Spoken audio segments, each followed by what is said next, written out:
hear something, Peggy? Huh? Hear what? I thought I heard someone yelling, or, I don't know, a howl. Forrest, is this a joke? No, I almost swore I heard something. Oh, and here I was thinking you'd finally started to ease up. You probably just heard some cats outside. Cats? You know, 4 legs, whiskers, tails, not dogs. I know what a cat is. But I mean, does Gallows Creek have a stray cat problem or something? Not since the rats moved in. Anyway, you ready to do the pre-flight checks? Seriously? Do we have to do these checks every time? And do you have to call them that? Reggie pays us to check the equipment before each show, and he pays us to call it a pre-flight check. But if you're sure you don't want to... All right, fine. Let's get through this. Alrighty, this is your captain speaking. Really? Come on, let's have a bit of fun with it for once. Buckle in, folks. We're about to hit some turbulence. Let's start with record playing. Okay. Grab a record, stick it on the player, and hit play. Easy.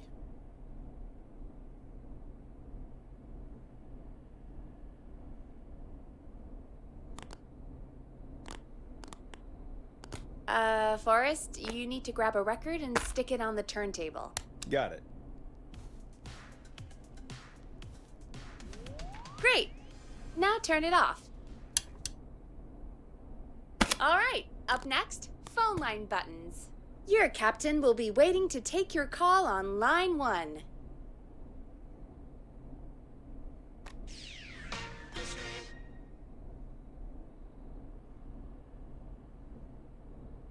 Line 1 is the leftmost button. All right, Peggy. Ready for you on line 1. Who's Peggy? This is Captain Donald Key calling. Call me Don. You get it? Yeah, it's a riot. Great, and button 2 works just the same. So, let's move to the Peggy button. You mean the producer line?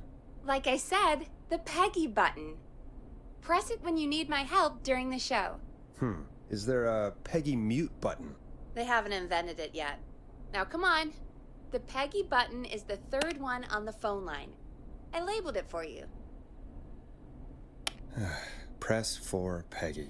This is your brain, Forrest. Sorry I made you such an unfun turkey. I'm a turkey now, am I? Okay. Are we almost done? Sound blaster next. That's an easy one. 189.60. There we go. Always good for a cheap laugh. Alright, we're almost done. Just the volume sliders left. These should let you affect pretty much everything. But let's test it with a record. Play a record and change the volume with the music slider.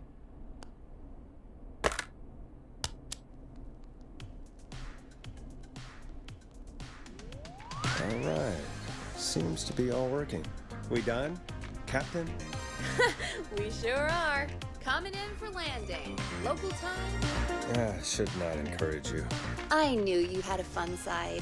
It's my fun side that gets me in trouble. Now, let's get the show started. After your introduction, our first segment is Guess That Scream. I thought that was a joke. Nope, and don't blame me for this one. It's Reggie all the way, and he demands we do it tonight. Okay, Forrest, shut the music off. Okay, you're live in 3, 2... 189.16. Good evening, Gallows Creek. This is your host, Forrest Nash, and you're listening to 189.16, The Scream. Before we start taking your calls tonight on Gallows Creek's only late-night phone-in talk show, I need to let you know about a special competition we have for you this evening. Guess That Scream. This is actually one of the station manager's better ideas. Here's how it works. I'm gonna play you a scream, then you call and guess that scream. We need you to guess why they're screaming. Did they stub their toe, saw off a finger, or discover the corpse of a loved one? That's good. Now, Forrest, hit them with the tape. We'll play that scream in just a second. Listen close, and then call in to guess that scream. Peggy, what do you mean play the tape? I used to have a tape guy do that for me. You're not in Chicago anymore, Forrest. Here in Gallows Creek, you get to be your own tape guy. Come on, I gave it to you yesterday. Forrest, you do have the tape right. You knew we were doing this tonight. Peggy, let's be real. Guess That Scream is a terrible idea. No, I don't have the tape. It may be a stupid idea, but that doesn't mean it can't be fun. We're going to need a scream tonight, Forrest, and you're the one at the mic, so... I used to go out all across America, and now I'm just screaming into a mic in a backwater town. Jesus. Come on, Forrest, just do it. That's enough dead air already. Just think of a scream and let it rip. Oh, God. Sorry about that. I'm back. Had to step away there for a second. Listen close, and then call in to Guess That Scream.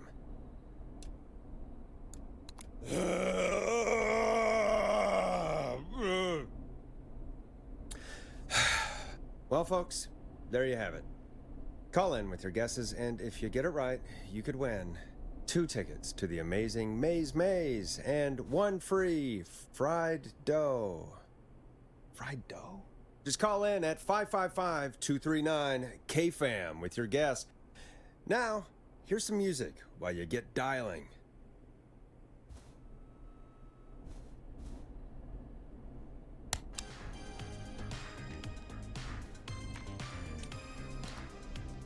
Time to go on the journey that is Blast Processor with their hit song 1980X. Oh, God, Forrest, that was amazing. Thanks. I can't wait to hear what people think that was. How the hell did I get into this mess? Lighten up, Forrest. That's gonna be the highlight of my week.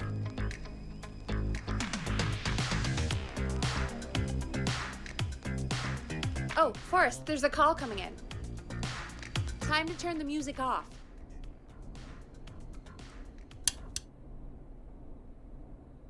Welcome to 189.16 The Scream. Caller, you're talking to Forrest Nash. What's going on with you tonight? Forrest, thank God I made it through. My name is Leslie Harper. I'm the 911 operator and police dispatcher for Gallows Creek. Welcome to the show, Leslie. Are you calling in to Guess That Scream? As a 911 operator, I bet you may have an educated guess. What? No! Look, I found a body and I need your help. 911 is calling me to report a body. Interesting setup. All right, I'll bite. What's the punchline then? Forrest, I recognize her voice. I'm pretty sure that actually is our 911 operator. I think this is real.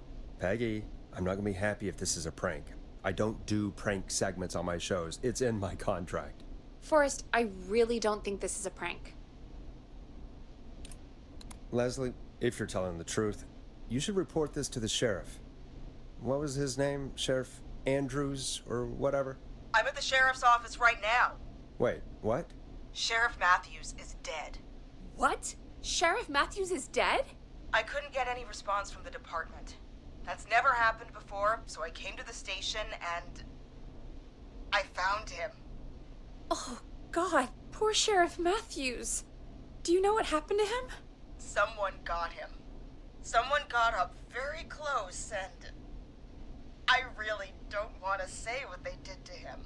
Did he fight back? I don't know. I think he tried. He's surrounded by bullet casings. I think he tried to shoot at whoever it was, but...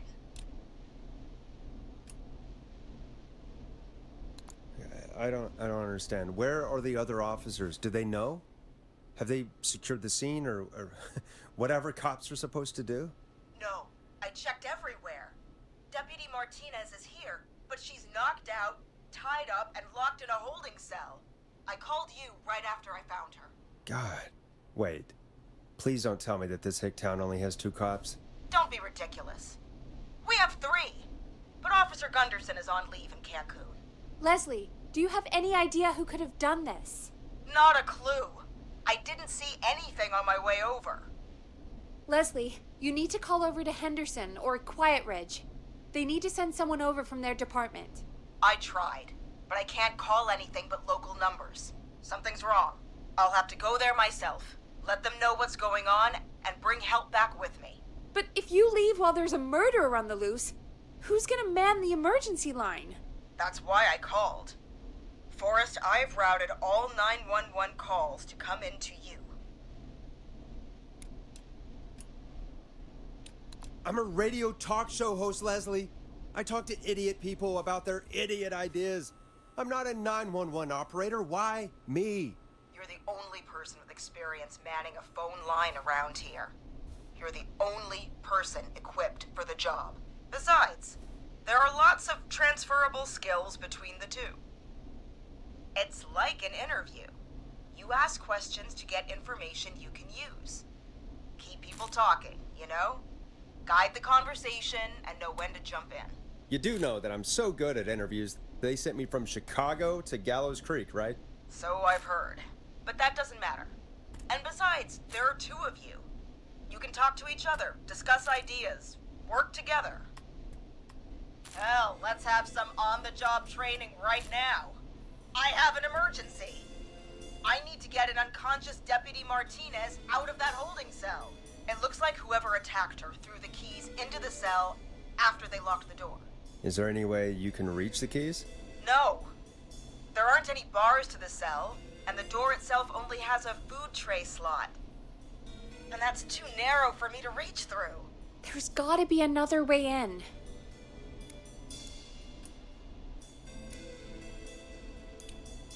Any chance you could break down the door? It's a holding cell, Forrest. These doors aren't budging for anybody. There's gotta be another set of keys somewhere in that office. Those can't be the only ones. Of course. Yes, there must be another set. Where might another set be? Maybe Sheriff Matthews had a set of keys on him when he... you know. I couldn't see any at a glance, but I didn't really look up close. 1 second. Oh, I think I might be sick. Sorry, Sheriff. I'm just gonna turn you over and... Oh. Please don't stare at me. Oh, wait. That might be them. I think I got the cell keys. Looks like Sheriff Matthews might have saved his deputy. Do the keys work? They do! Give me a minute to untie Deputy Martinez. I'll be right back. So far, so good, I suppose. How are you feeling, Forrest?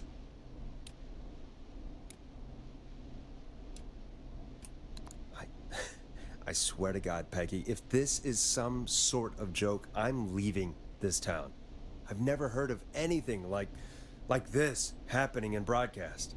I've never heard about anything like this either.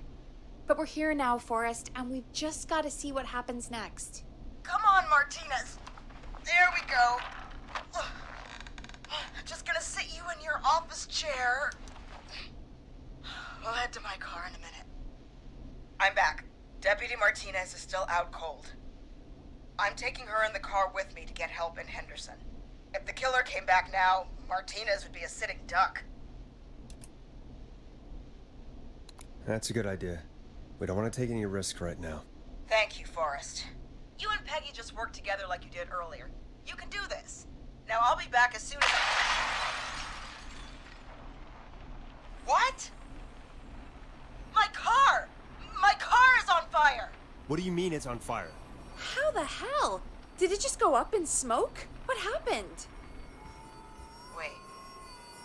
What? No way. This can't... Well, Forrest, we have big trouble. What's happening? What's that noise? It sounds like whistling? Whistling? It can't be. Oh my god. I can see him, but he's dead, right? Right?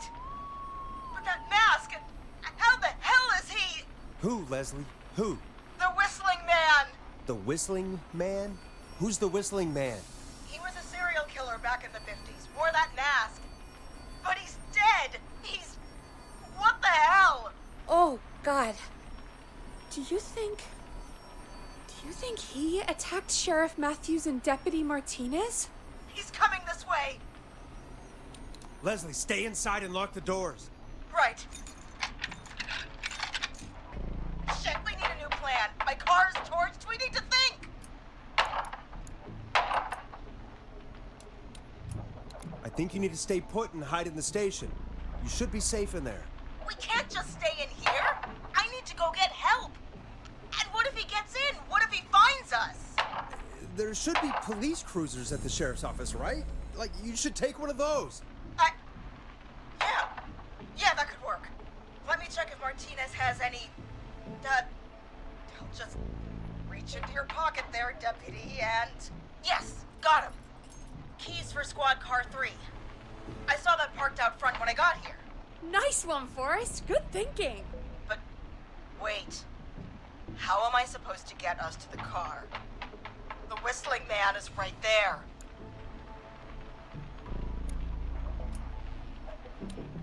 Deputy Martinez surely carries a gun, right? Could you use that? Deputy Martinez's gun is missing. I guess the whistling man must have done something with it. The sheriff must have a gun, right? Can you see it? There was a gun next to him. Let me grab it. Shit. It's empty. He must have emptied it trying to defend himself. Are there any other weapons lying around that you could use? I didn't see anything earlier. Let me check Deputy Martinez's belt.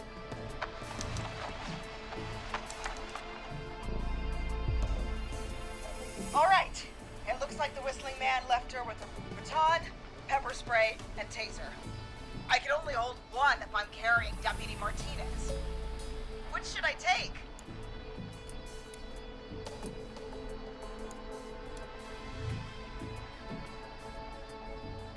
I mean, it's gotta be the taser, right? Got it. I'm just going to grab Deputy Martinez and then... Wait. Do you hear that? No, I can't hear anything. Exactly. It's gone quiet. No more knocking. Be careful. I don't like it. Me neither. But it's an opening, and I've got to take it. Okay. Deputy Martinez, if you can hear me, it's time to move. Just lean on me. Yep. There you go. Are you sure about this, Leslie? No time like the present, right? So, here we go. Again, you're hooked into dispatch now, so I should be able to radio you when I reach the car. If I reach it. Speak to you soon. Well, good luck. This is the part where the killer comes out of nowhere, isn't it? You know, I've got to say, this really wasn't what I expected when I came into work today. Well, they always say you have to be ready for everything in live radio. Oh, I think we've got Leslie back on the line. I'm putting the call through. Hello? Forrest? Peggy? This is Leslie. Are you there? Over. We're here, Leslie. So I guess you made it to the car then. Over? Sorry about the CB chat. Old habit. But yes, we made it to the car. Deputy Martinez is in the passenger seat, still out cold. I don't see the whistling man anywhere, and I don't plan to wait for him. So I'm going to get us moving. Jesus! God damn it! Get back! Get away from her! Leslie, what's happening? The whistling! No! Get off her, you son of a bitch! Yeah! Take that! Leslie, what are you waiting for? Get out of there! Don't worry, Deputy Martinez. We're out of here. Leslie, are you two okay? Did you get away or... Forrest, that taser? Definitely the right call. Oh my god, I can't believe we escaped. Well done, Leslie. You saved a life. Just another day for you. Oh my god, yeah.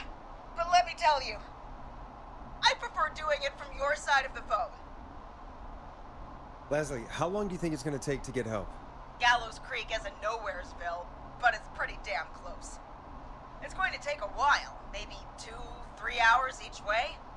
Slightly less if I put my foot down. You keep that pedal to the floor then. We'll see when you're back. You don't have to tell me twice. Anyway, once I'm in... Oh, I think Deputy Martinez is starting to stir. Forrest, Peggy, I've got to go. I'll be out of range soon, but I'll radio back as soon as I can once I got the cavalry. Take care, Leslie. Be safe out there. Good luck, Leslie! Feel better soon, Deputy Martinez! Folks, you heard it here.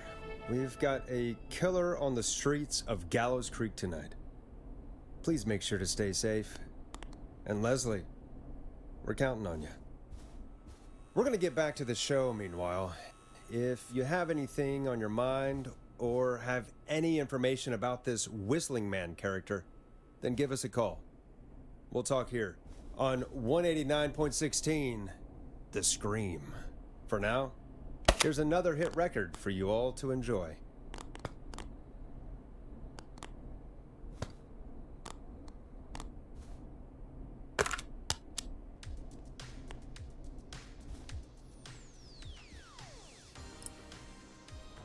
This is not what I signed up for, Peggy. This is actually insane. Did she really say it's gonna take her 4 hours? This guy's gonna kill half the town in 4 hours. Forrest, that's not helpful. I know, I just... Who is this Whistling Man character anyway? He was a serial killer back in the 50s. Edward Marshall Mooney. Went around in a freaky mask, whistling, and killed about a dozen folks in Gallows Creek. No reason for it. No motive. He just did.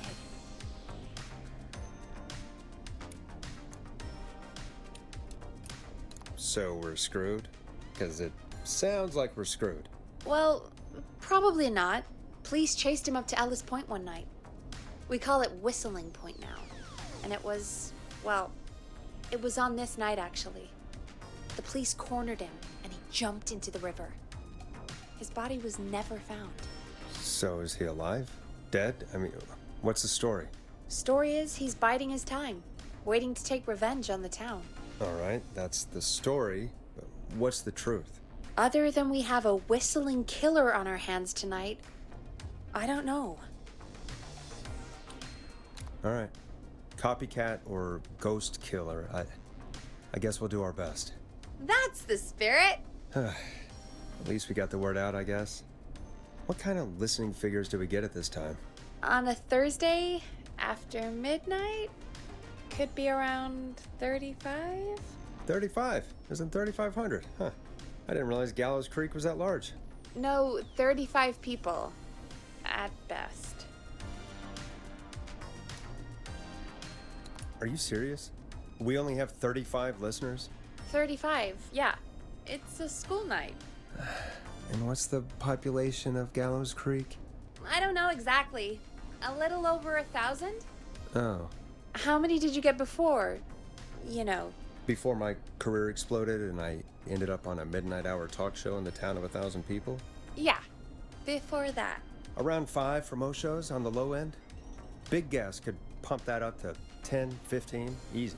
5,000 on the low end? We could only dream of that. 5 million. Million? Yeah, sometimes that's just the way it goes. At least the Whistling Man hasn't killed me yet, I guess. Yeah, I guess we're gonna learn a lot about perspective tonight, huh? Oh, we have a call coming in. Take it when you're ready. Okay, Forrest, shut the music off. Hello, caller. You're live on 189.16, The Scream.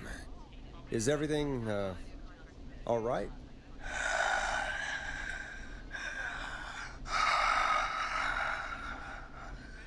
Okay, who is this? Are you, hello? Hello?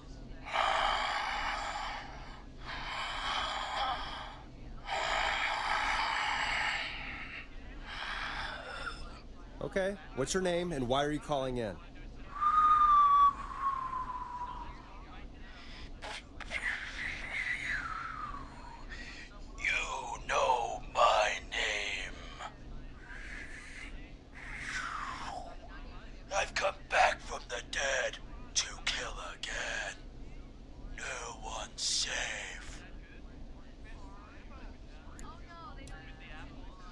You don't have to do this, Mr. Whistling Man. You don't have to kill again.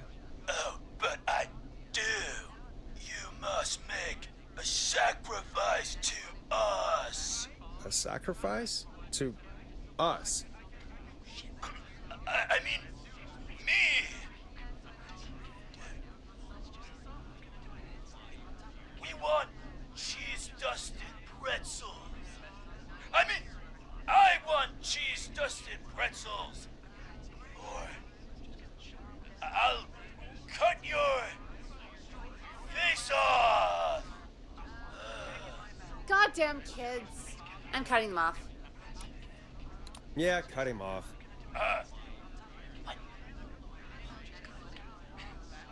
We also want a mega gulp. For anyone just tuning in, we do, in fact, have an actual killer out on the streets tonight. Anyway, this next one's dedicated to all of you staying inside with your doors and windows locked.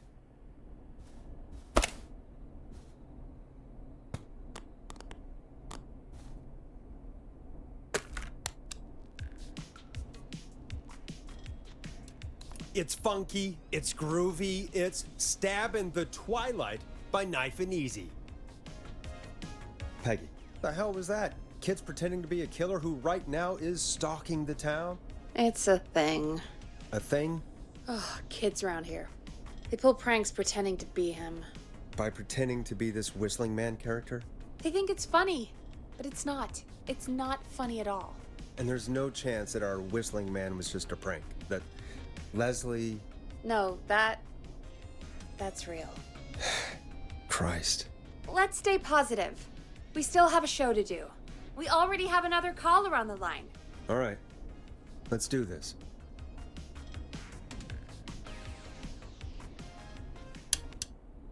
Hello, caller. You're live on the Scream with me, Forrest Nash. What? I dialed 911. I need the sheriff right away. Okay, right. Well, I'm filling in for 911 tonight. What's your name and what's your trouble? My name is Sandra Sharp, and I need the cops now. I'm sorry, Sandra, but the sheriff is dead. We're trying to get help in from Henderson now. What? God. Listen, you've got to help me then. I drove to the edge of town for a jazz run, and now some psycho dressed like the Whistling Man is after me, knife in hand. Oh, God. It's actually happening.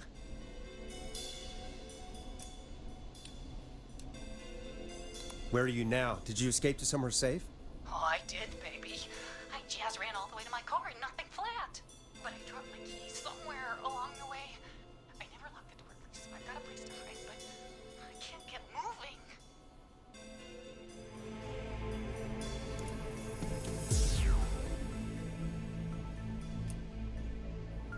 Is there anywhere else you can go? Do you have any friends nearby? Oh, I'm not going back out there.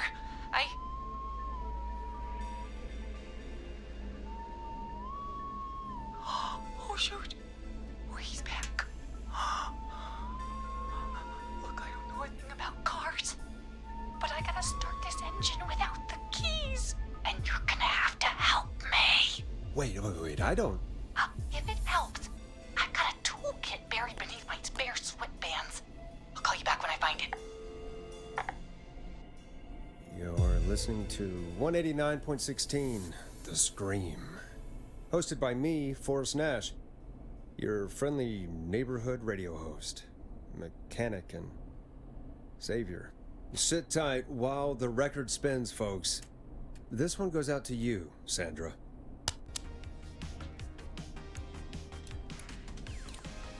Doesn't the station have a show about cars? The Tamora twins or something?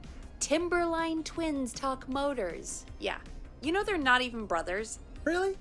They look the same, though. I know, but they're not even related. It's weird. I asked them about it once, and they got really sweaty and defensive. Anyway, go see what you can find. The offices are out the door and down the hall.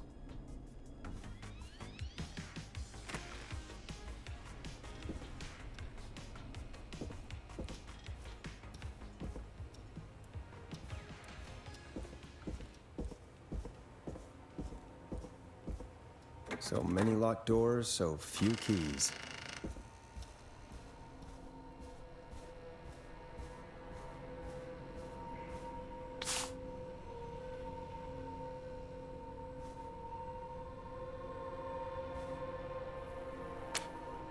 Now this has to be important.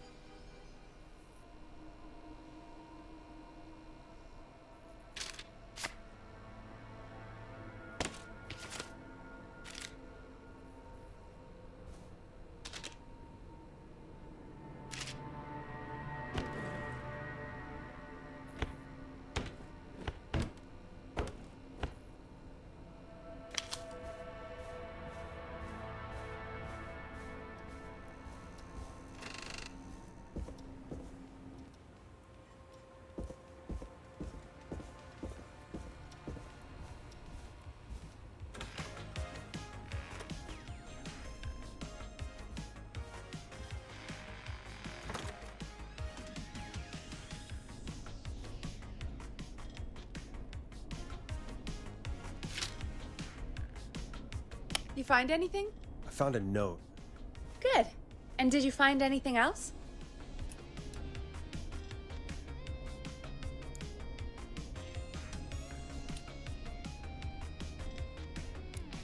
I'm done looking. Let's just get on with the call.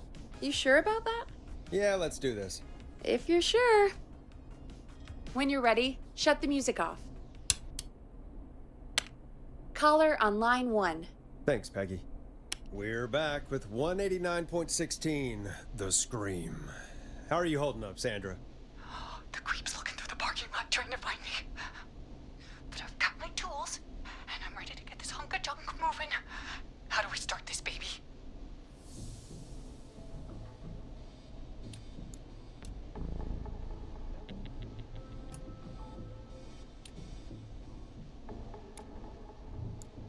Put the screwdriver in the ignition and twist clockwise.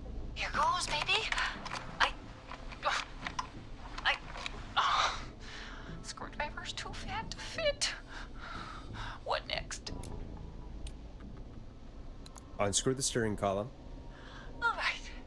Just turn. Just turn. 1, 2, 1, 2. Oh, God. How long are these screws? Okay. Cover's off. There's a bunch of wires down here all paired up and... Oh, God, my heart is pumping.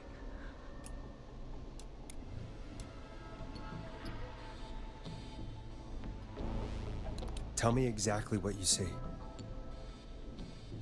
Okay, we can do this. There's a red wire, a blue wire, a yellow wire, a green wire, and a brown wire.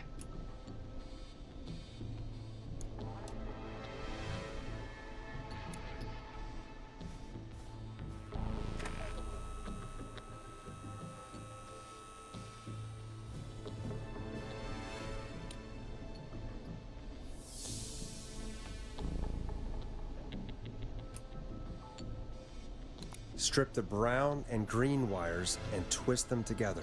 Let's get some results. We take a brown and green and twist and... That's not the results we want. There's an alarm box, but it's all braided green wires.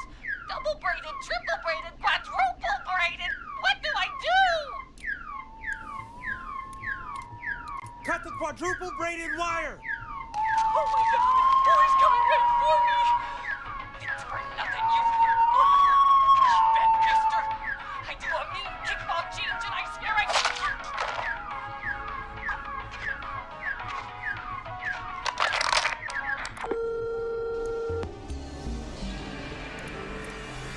Ah, crap.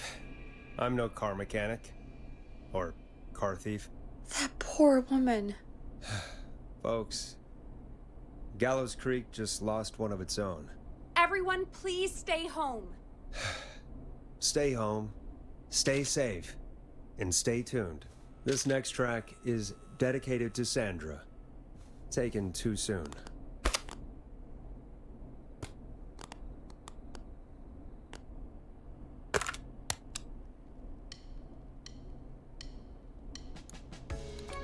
Listen in to this next track from Late Night Lurkers, if you dare. I still can't believe this is happening. Right? Like Gallows Creek didn't already have enough to worry about? What do you mean? Gallows Creek is a miserable place to live. Really? Miserable?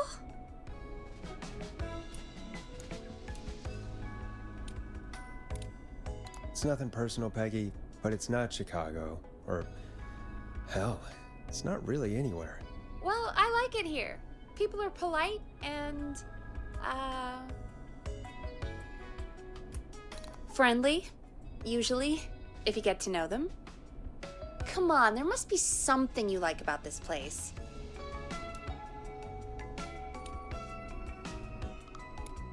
I guess some folks have been okay. You're not terrible, after a while. Not terrible after a while?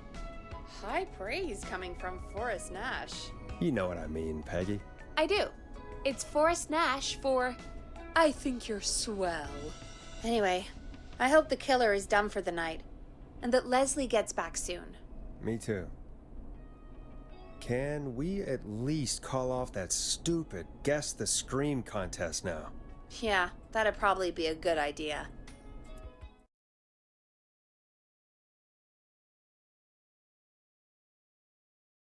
Caller on line 1.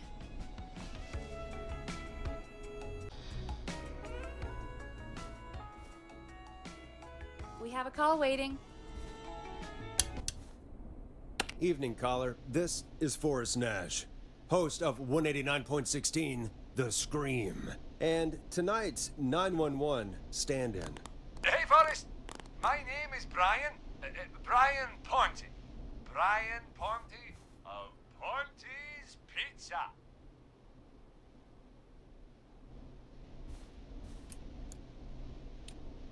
Hello, Brian Ponte of Ponte's Pizza. What have you got to say about what's happening?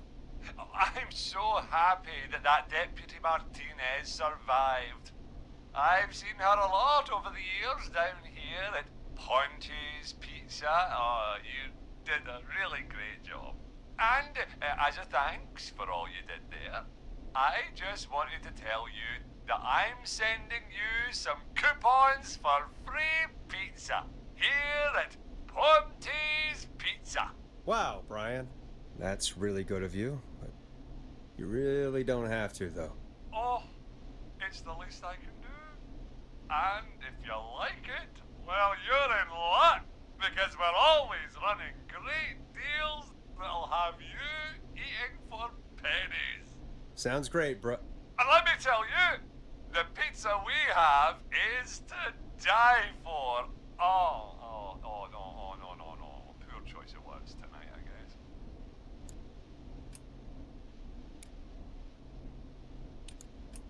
That was pretty tasteless, I have to say. I'm sorry, Forrest. Well, I just hope I didn't put you or anyone else off coming on down to Ponte's Pizza. We've got a great special this weekend. Our famous beer and pizza deal. Wait a minute. Come on down to Ponte's Pizza this weekend.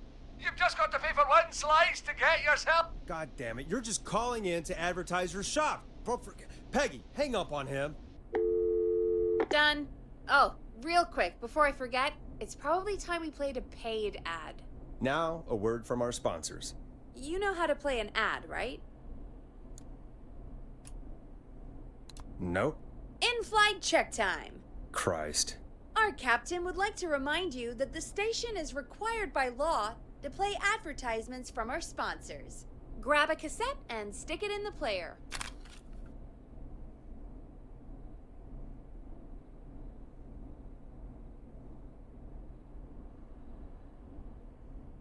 The cassette player is on the desk in front of you, just above the sound blaster. There should be a cassette in the dock nearby.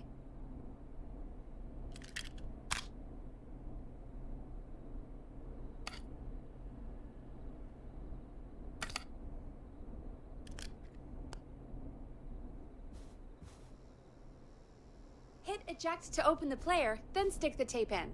Then you just gotta hit play. Done. Teddy Gallows Jr. is a family man, a devout Christian, and a proud patriot. Teddy Gallows Jr. is Gallows Creek. Like his father and all his fathers before him, Teddy Gallows Jr. has worked hard to create jobs, improve infrastructure, and make Gallows Creek a good place to raise a family. Unlike current mayor Linda Cartwright, Teddy Gallows Jr. lives in Gallows Creek. He's our neighbor, and he stands with our neighbors. Like Sheriff Matthews, who, after years of keeping the peace, Mayor Cartwright is trying to force into early retirement. Teddy Gallows Jr. doesn't believe in keeping a good man out of a job. Teddy Gallows Jr. believes in the American dream. Does Linda Cartwright? Help Teddy Gallows Jr. keep Gallows Creek a good American town. Help him become mayor. Take a swing for Gallows Creek. Vote for Teddy Gallows Jr. My name is Teddy Gallows Jr., and I approve this message. God, what a jackass. 100% grade A asshole. Linda Cartwright isn't super herself, but she's not... Yeah, we don't have any more of those ads to air tonight, do we? No, just the one. Good. I have to ask, though, take a swing for Gallows Creek? He set the home run record for Gallows Creek High. Of course he's one of those guys. Yep, he played lots of sports back in the day, and he never lets anyone forget it. Right. Let's just get back to the show. Well, folks, hearing that reminds me that every vote matters. That ad really made me want to take a swing at Teddy Gallows. You mean take a swing for Teddy Gallows? Yeah, sure. Let's find out from our next caller who's got their vote. Welcome to The Scream with me, Forrest Nash. Yeah, Leslie. This is Maurice Russell from the Gallows Reporter.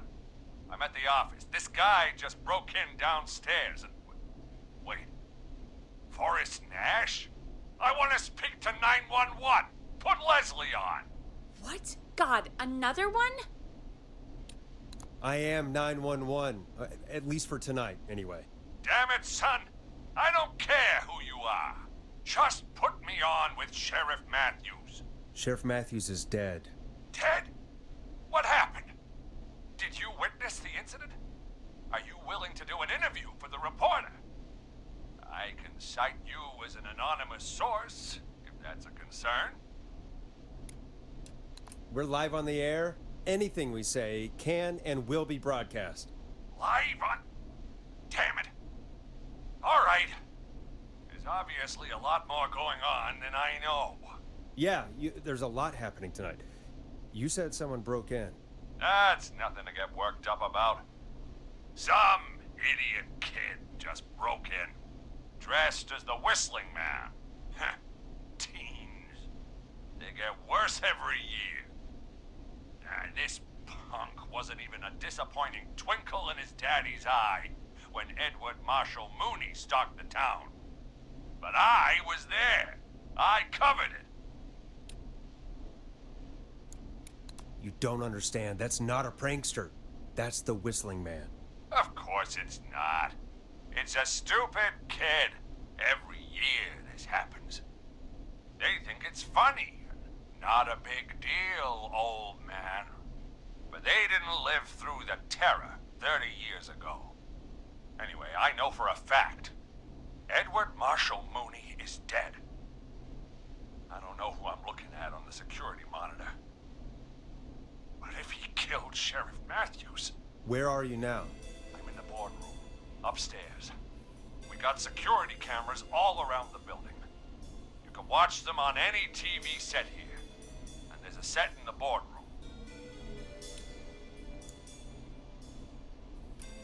Maurice, is there any way you can get out of there?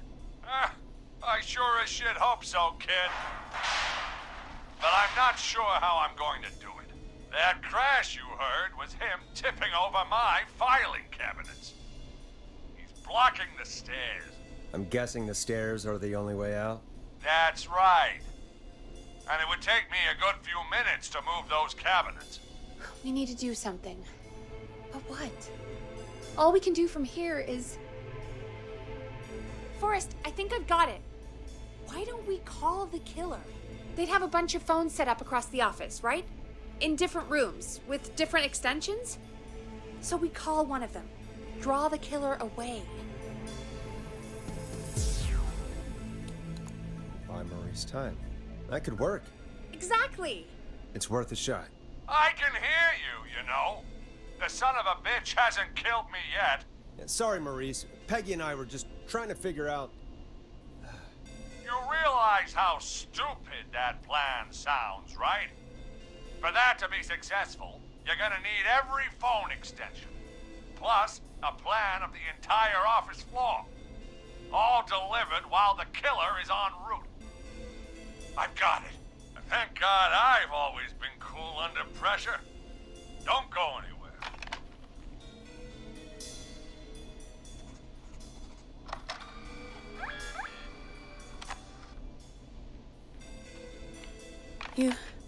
You don't think the killer got him, do you? Mr. Russell, I'm here. The freak's going to be here any second, too. Go check your fax machine.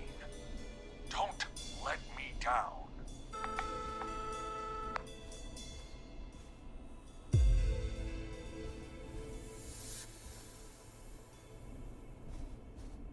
Go, Forrest!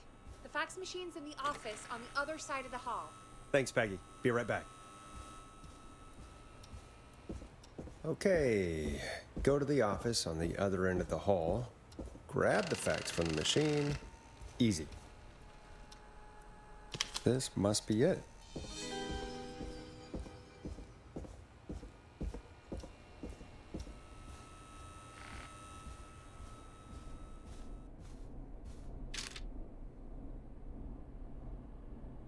Hey, did you get the fax? Yes, I have. Mr. Russell, you still with us? I am. You get my fax? Yeah, I got it right here. Good. I knew you could at least manage that. Okay, folks, we're back on the line with Maurice. Let's see if we can help him avoid the Whistling Man. Here's the situation.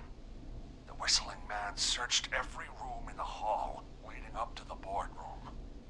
And now, he's in the office next door. It's now or never.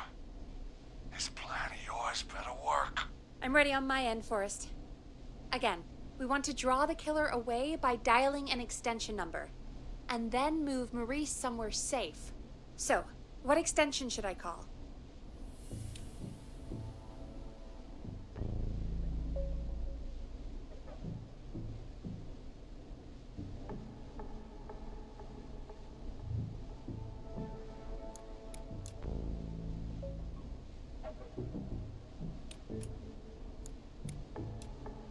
Call the editor's office. The extension is 03. Got it. I'll put the call through when you're ready. All right, Nash. Where do I need to go?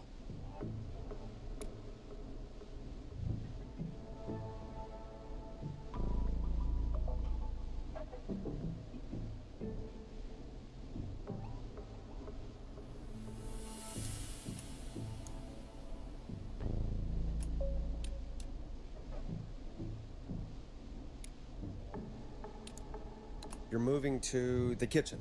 Yeah. That makes sense. Go somewhere he's already checked. Not bad, Nash. I'm ready to place the call. Are you ready, Mr. Russell? Don't have much choice, do I? Make the call. Yes, sir. Calling now.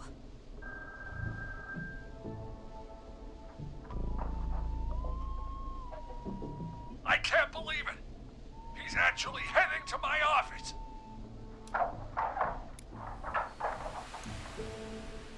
Don't worry, Maurice. You can thank me when you're safely home. Thank you.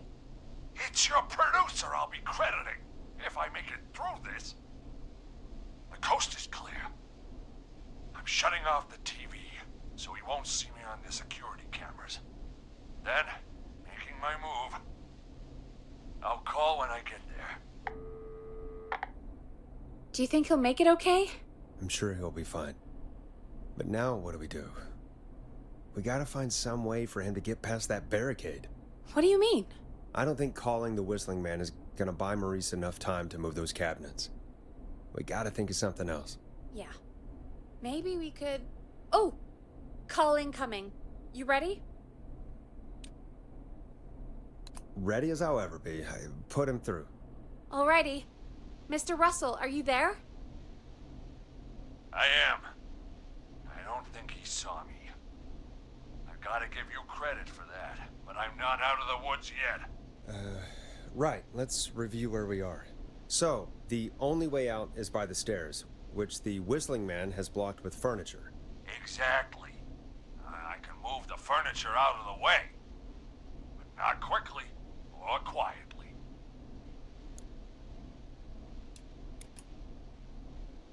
Could you lock him in a room? That'd probably buy you time enough, right? Maybe. But the damn fire regulations say every door in the office has to unlock from the inside. He'd be able to get out just as soon as... Wait, no, I got it. The secret archive through my office, where we keep our most sensitive records. Ooh, a secret archive? Reggie would love that. What have you got back there? Juicy secrets about outer space? Peggy, I don't think now's the time to be playing around like that. You're right. Sorry, Forrest. Kids, we're in the big time now. I've got it all figured out. The secret archive. There's no lock on the inside of that room, only the outside. You can't break out. If we can get him in there, and I lock him in... We can catch the son of a gun. Exactly. Oh my god. Forrest, we might be able to end the nightmare right here. So should I call the secret archive then? You can't. The archive is a room for secrets, not gossip. So we don't have a phone in there. Oh, we're gonna need to change it up then. Any ideas, Forrest?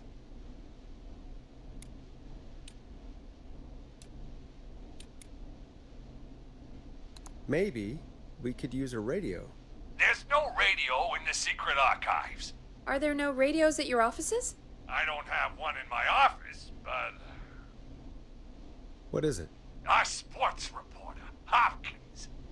He has a little portable radio he never turns off when he's here. That might be what we need then. Is his portable radio still there? It should be. It's what he calls his work radio. It should be in the archives, actually. I'll sneak over while our friend is still distracted with his search. I'll call you back once I've got the radio. We're gonna save him, Forrest. Heck, if this works, we might even save the whole town. There's still a lot to do before we celebrate. Let's just see how it goes first. What do you mean? He's not out of there yet. He's still got to find the radio, unblock the stairs. I know, but we've got a plan for how to do that. And, oh, call incoming from the reporter. Putting it through now. Nash, hello? Nash, are you there? I'm here. Is everything okay? I found the radio. It's right where I thought it would be. It's all coming together. I'm just gonna turn it on quickly, make sure it's still got some juice. Maurice, turn the volume down. We don't want that thing blasting just yet. Yeah, I knew that, Nash. I was just doing that when you yelled at me. The radio works! If I make it out alive, Hopkins might just get that day off he wanted. He's earned it. Let's do it for Hopkins, Forrest. Wait. Ah, God damn it. If I can't have this stupid thing turned up, how am I supposed to draw the killer? I can't be in the room when it's on, or I'm dead. You just... Oh, that's a good point. But wait, we're the radio. We can just be quiet until you're ready. If you can do that, then... Yeah, sure. 189.16, I know that's your station number. But a good editor always double checks. Can you confirm that?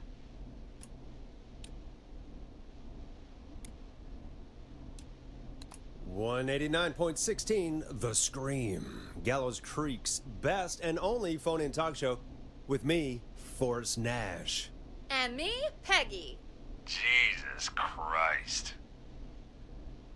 I've got the radio on silent, but I'm tuned in. Now, I just need to get to my office. Sounds like we need to make another call, Forrest. Where should we send the killer?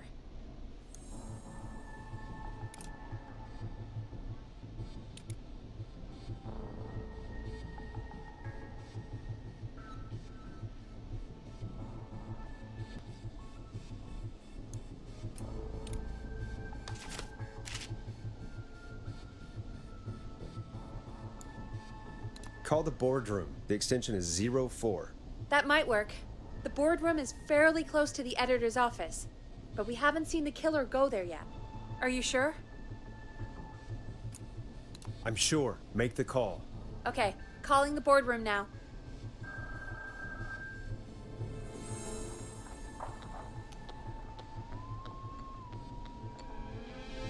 He's on the move.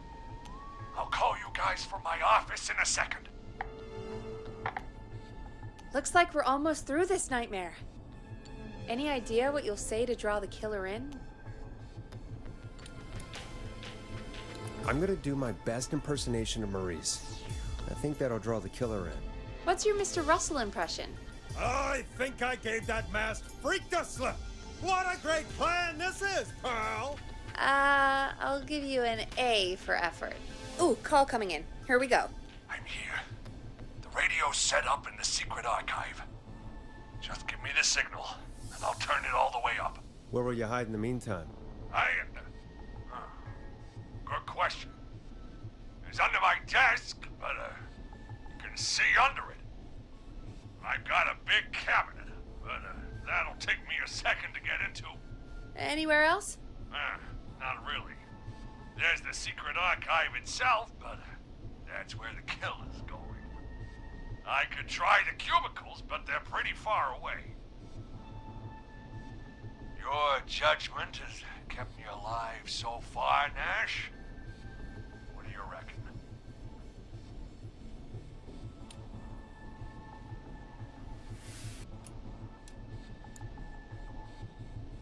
Hide in your cabinet. All right. Well, this is it. I'm going to go turn the radio up to full blast now. Don't say anything until I've had time to hide. You got it? We know the plan. You can trust us. Here we go.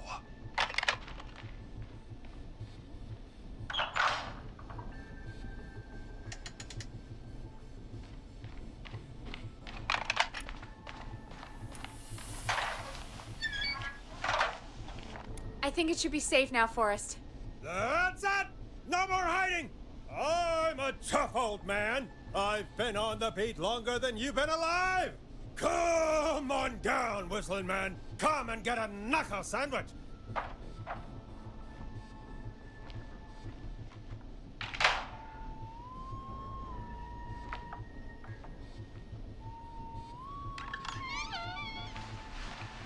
Listeners, this is Forrest Nash of 189.16, The Scream. And if you've just tuned in... See you in hell, kid! We've just locked up the Whistling Man. Forrest, you beautiful bastard! I can't believe that actually worked! If I'm being honest, I can't believe it either. Thank God it's over. I'll be off now. Gotta get out of here. Write up a few notes. Call a few friends. I'd feel safer waiting for the cops to come grab this freak with some company. Hey, maybe you and me could do an interview tomorrow for the Gallows Reporter. I'll think about it. Let's see what tomorrow brings. I'll take that as a yes. Talk to you soon. There we are, folks. The Whistling Man is locked up. Let's all take a deep breath. And play some killer tunes.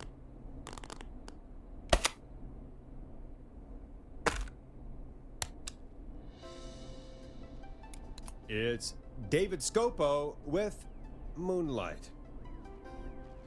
Looks like the night should be pretty easy from here on out. Right? Thank God that's over. I guess we got some downtime now. I could ask you some questions to kill the time? You're gonna interview me. You sure about that?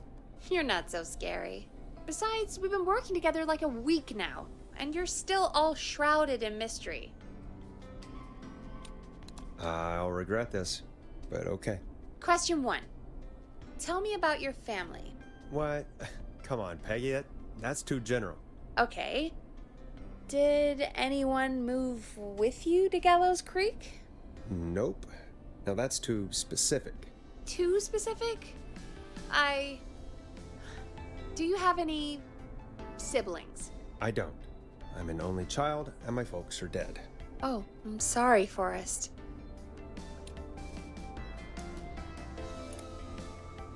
It's okay, Peggy. That's how it goes. Anyway, what about you? Any siblings? Your mom and pop still around? I thought I was asking the questions. You are. I'm just making conversation now. Oh. Well, my folks went the same way as yours. Oh. What happened there? My dad walked out when I was about 13. He'd been a wreck for a while. Then he got himself into a wreck, and, well, that was Dad. Mom didn't take it well. She remarried pretty quick after that. She wanted to forget Dad so bad, she even made me take my stepdad's last name. So I'm Peggy Weaver now. Anyway, Mr. Weaver got sick one day, and my mom didn't last long after he went. I'm sorry to hear that, Peg. Don't call me Peg. Yeah, sorry. I was just trying to be... It's okay, I know. I'm sorry. I'm defensive about that name. Any siblings? Funny you mention that now. No. Not anymore. I had a sister, but I haven't seen her since before my dad. Hold on. Someone just rang the door buzzer. What on earth could someone want at this hour? I don't know. Do you want to go check it out? Me? You sure you don't want to go? I can't leave the booth while we're on air. One of Reggie's K-Fam regulations. I'll pass you the key to the stairs. Gee, thanks, Peggy. The buzzer's on the front door. See you in a bit.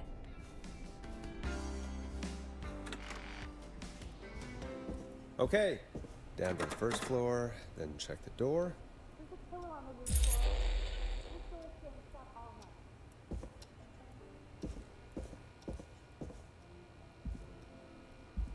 I'm not getting in there tonight.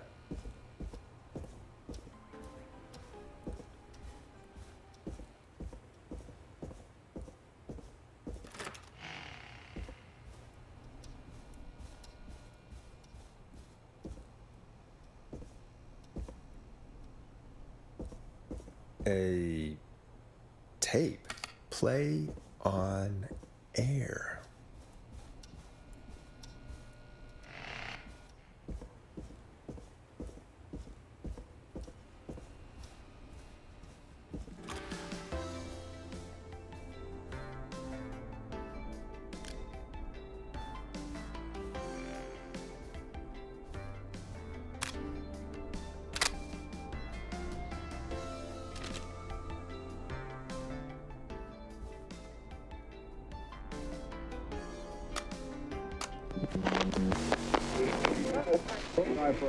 Hello, Gallows Creek. Time to Pay the price. Time to pay for lives. Time to sit there. I will punish you. I'm going to enjoy this.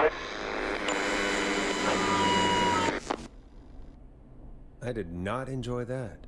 What the hell was that? Oh, Forrest, we're still on air. Say something. Folks, Folks, the tape you just heard was passed through our door only moments ago. I don't know how or why that came through our door with the killer locked up, but be careful, Gallows Creek. Stay home and stay safe. Give us a call if you need help. you can get us on 911.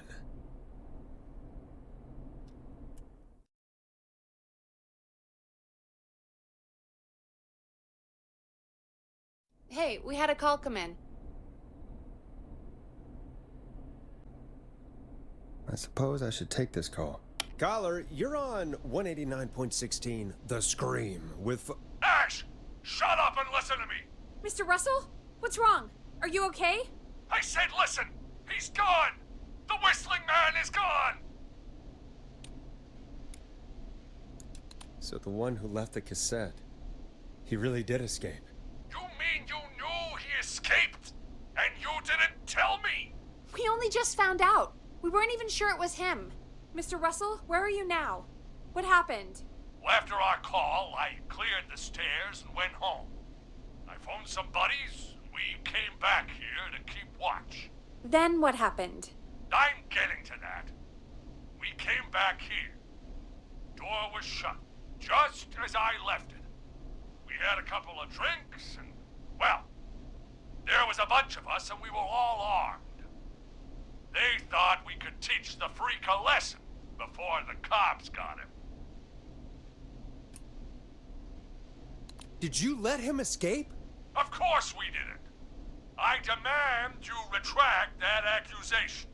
Damn it, Maurice. Just tell me what happened with this plan of yours. This was not my idea. The guys just grabbed their weapons and unlocked the door.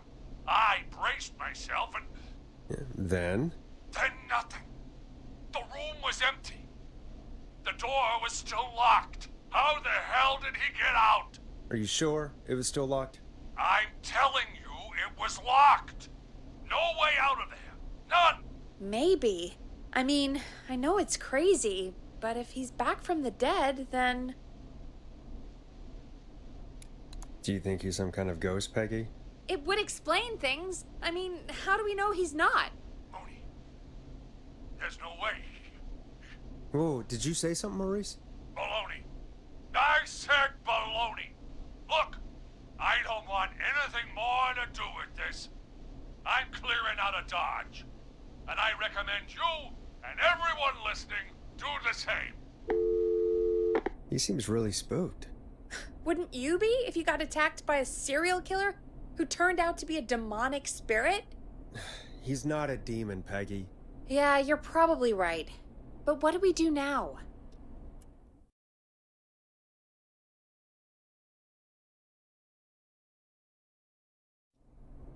Thank you again, Mrs. Mackenzie, for the helpful tip. The bagger at the grocery store cannot whistle. We'll remove her from the suspect list. Let's go to a break. I need you for a second. All right, folks. We need to take a quick break. This one's for all those folks out there keeping the hatches battened.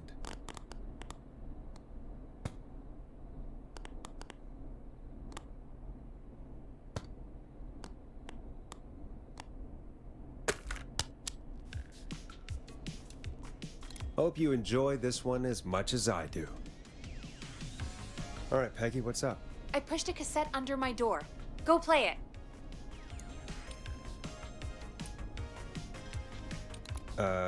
Sure. Just go get it.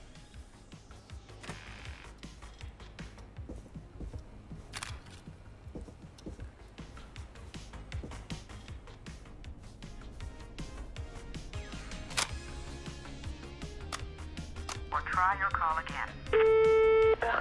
Straight to voicemail? My God. Are there any professionals at KFAM? This is Gina Franklin. I'm calling because your backwater station has not honored our agreement.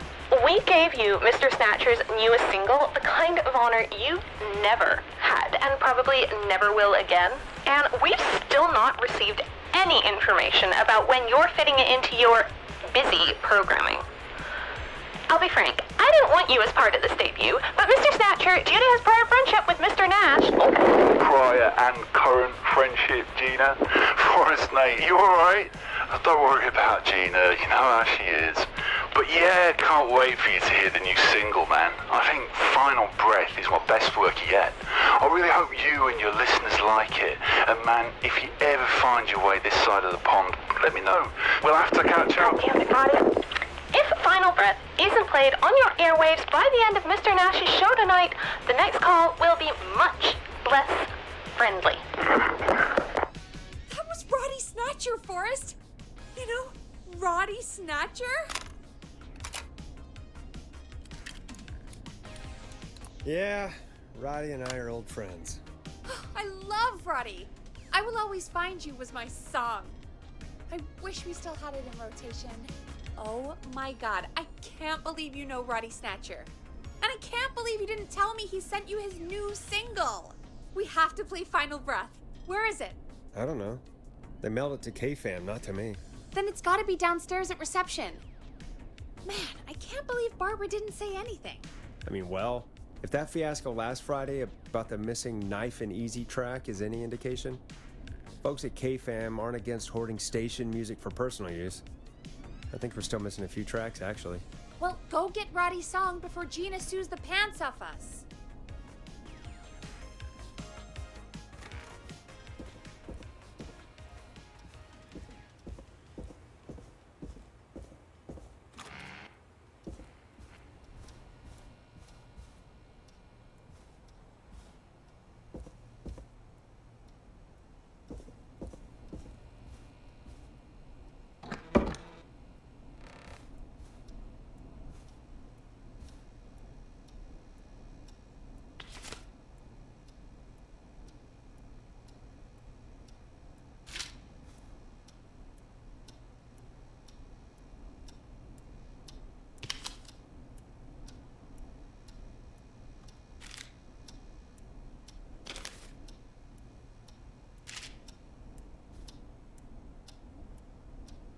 I need a key to get in there.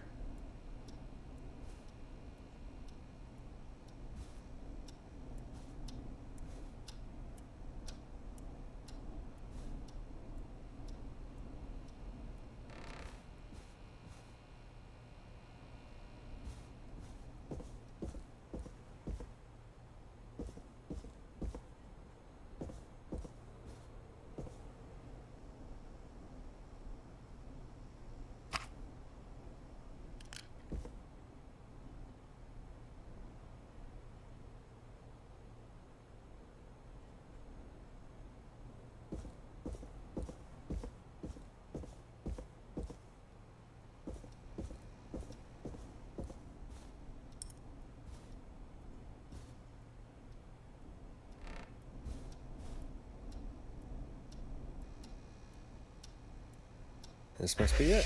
Final Breath. My tiny selection grows.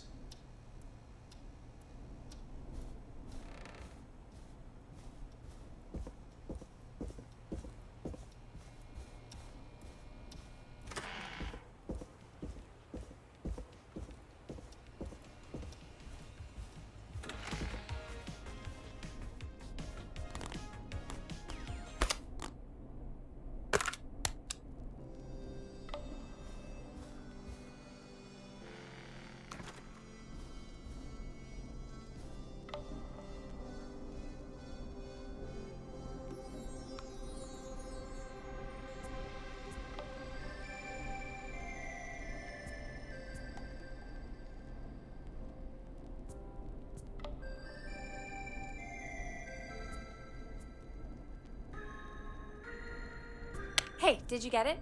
Got it. Let's get this on the air. Gallows Creek. I'm pleased to say we're in for a much-needed treat. Up next, courtesy of the British sensation himself, is a track you won't hear everywhere. Here's Final Breath by Roddy Snatcher. Wow. God, Roddy's the best. He is. And more importantly, we should be safe from the worst of Gina Franklin.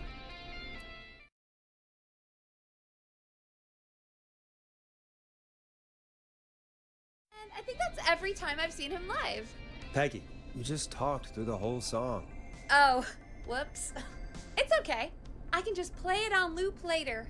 Oh, shoot. I just noticed we have a caller waiting. I really hope it's nothing serious. Evening, caller. This is Forrest Nash, host of 189.16, The Scream, and tonight's 911 stand-in. This is Murphy! Hello, Murphy. What have you got for us tonight? Two things, Forrest. First, happy birthday to my son, Fernando. He's 3 today, and man, being his daddy has changed my life. I've learned how to live, how to laugh, most importantly, how to love. Aw, happy birthday, Fernando. Happy birthday, Fernando.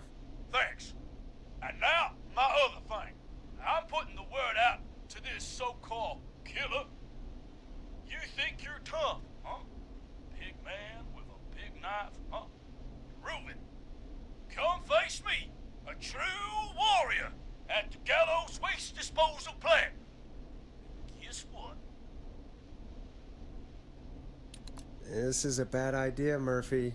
I got all the tapes in Master Robbie's Dojo series. So get ready, Whistling Man. You just let loose the junkyard dog. Oh, no. And there he goes. Ladies and gentlemen, keep your fingers crossed for Murphy as he tries to become our hometown hero. Anyway, we'll be right back after this commercial.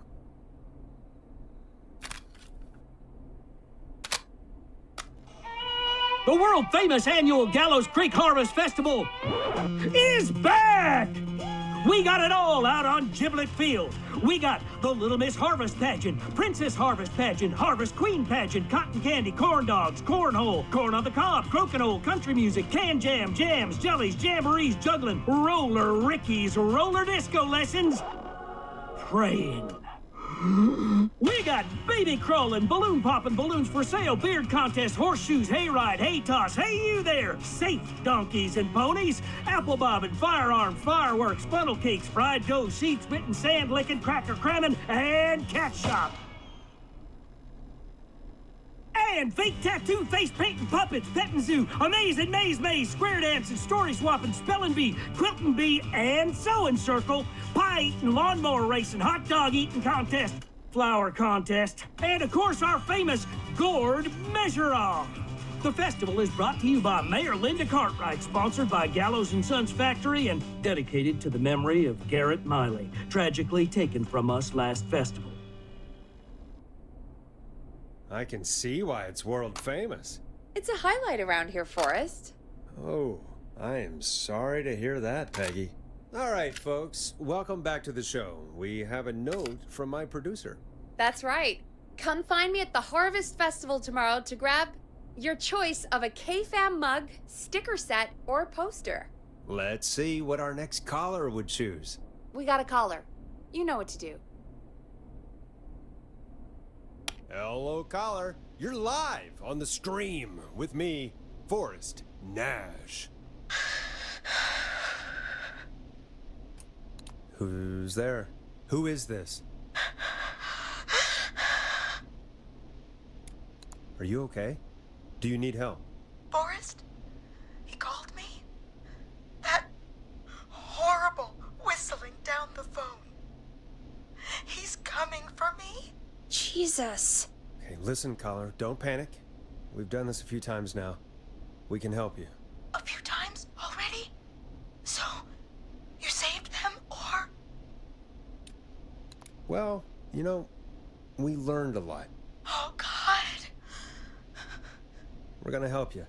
Can you tell me your name, caller? I'm Dr. Sullivan. Virginia. Sorry. Take some deep breaths, Virginia. You're gonna be okay. Please don't let me die. I won't. Just calm down. Tell me where you are right now. What's your address? Oh, God. Is there a neighbor you can call for help? No. Everyone's away tonight. There's just a You live by a frat house. Yes, they're having a party. Had takeout coming in all night. One covered in beer cans. They're getting wasted.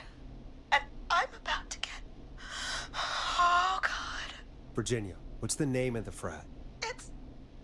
Oh, God. I can't think. I can't.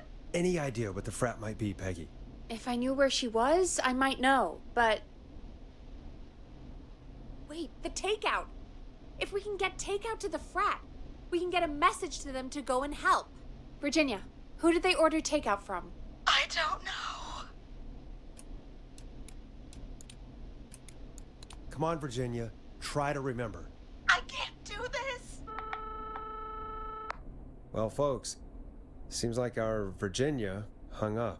While we try to figure out what takeout to order, here's some music for your own midnight snacks.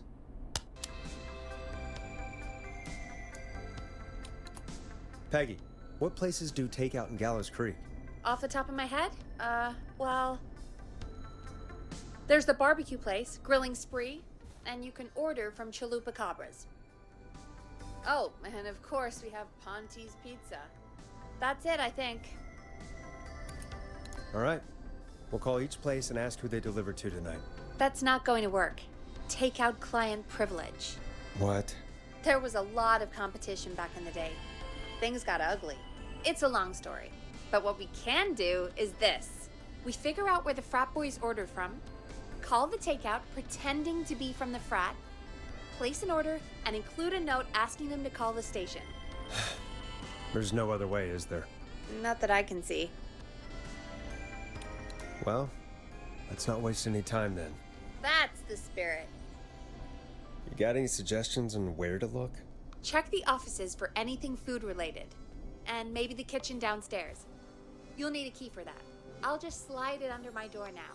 Thanks, Peggy. God, where to start? What would make me order from somewhere if I were a partying frat boy? We have a food critic, right? Chad or Brad or... I'll just have to look around.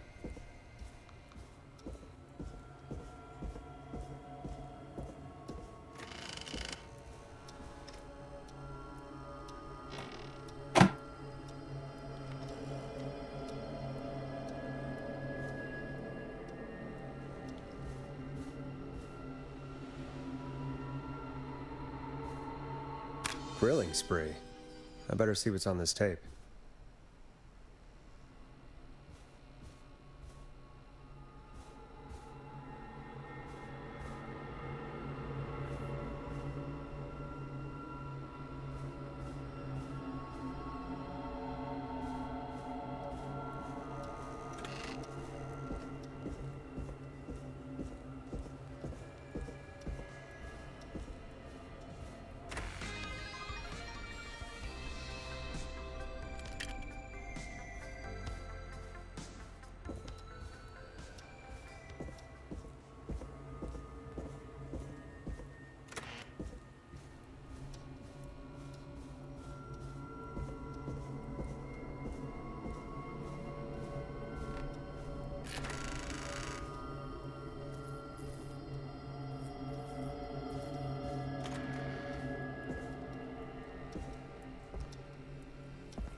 Nice. New music to play.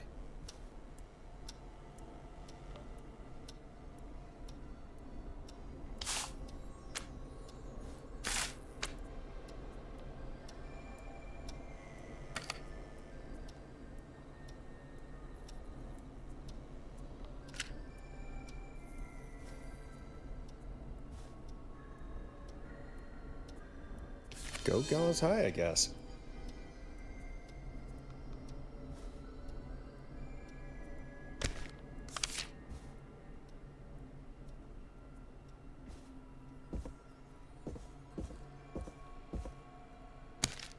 Rooting through trash.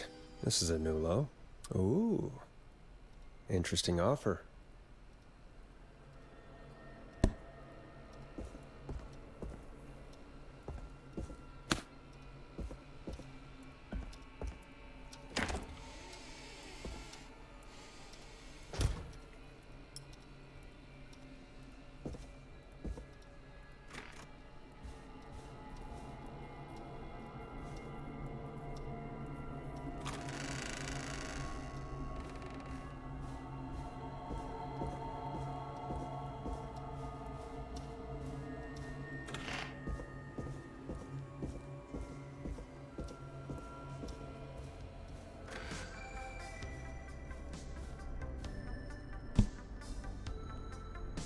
Hey, find anything useful?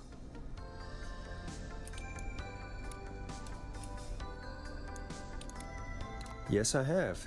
That's great. Are you ready to get back on the line? On second thought, maybe not. All right, don't take too long. Virginia needs our help. Great party, man. Thanks. Can I grab another beer? Hey, sure thing. Let me grab you one out of the fridge. Oh no, I'm out of beer. What am I gonna do? The party is going to be over. Fear not. The Grill and Spree will give you a free 6-pack of beer if Gallows High wins this Tuesday. Say what? That's right. Order a meal deal from us and you'll get a free 6-pack of beer if Gallows High wins. A free 6-pack? Righteous! You heard me. 6 beers if Gallows High wins. Sounds like you've already had enough beers. I hope we murder them. Me too, Billy. Me too. Come on down to Grill and Spree or call 555-749-8335. We've got barbecue you'll die for. Hey, find anything useful? Yes, I have. That's great.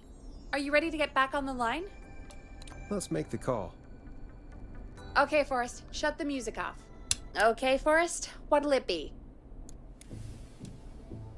Call Grilling Spree. Okay. The Grill Reaper is on the line. You're through to Grilling Spree. We've got barbecue you'll die for. Hey, dude, what's going on? Can I just have your order? I want ribs, big ribs, for my frat house brothers. Right.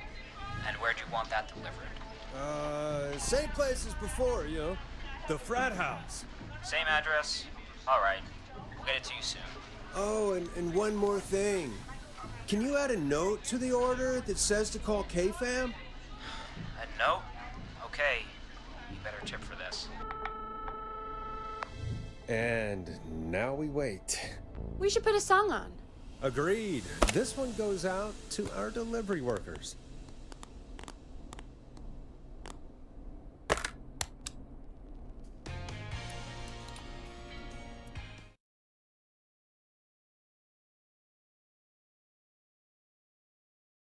Which of the takeout places would you order from? To save Virginia? No, where would you actually eat? Oh, I mean, they're all pretty equal. You mean equally awful? No, equally good. But if I had to order, not Ponty. He's not Ponty. Right. So, between Grilling Spree and Chalupa Cobbers. I mean, it depends. Do I want a plate full of meat? Or do I want really, really good nachos? It can change depending on the day, you know? Yeah, fair enough. Maybe I... Hold that thought, Forrest. We've got a call coming in. Time to turn the music off. Hello, caller. You're live on The Scream with me, Forrest Nash. This is Dudley from the Brotherly Fraternity of Engineers. I have a note to call you. Hey, weird question. But you aren't the only ones on your street tonight, are you? No, sir. I think everyone on the street is in tonight. Yeppers. I've just visually confirmed it. I see cars in the driveways, and a couple of lights on. Everyone's in, yeah. Oh, and you've not been throwing a loud party all night, have you? I certainly hope we haven't disturbed our neighbors. Why do you ask, sir? Forrest, we have a new call coming in. Forrest, line 2. Hello, you're live on 189.16, The Scream. Forrest, it's the whistling man. He's at the door. He's... Oh my god. It's you, isn't it? Clive, I didn't talk.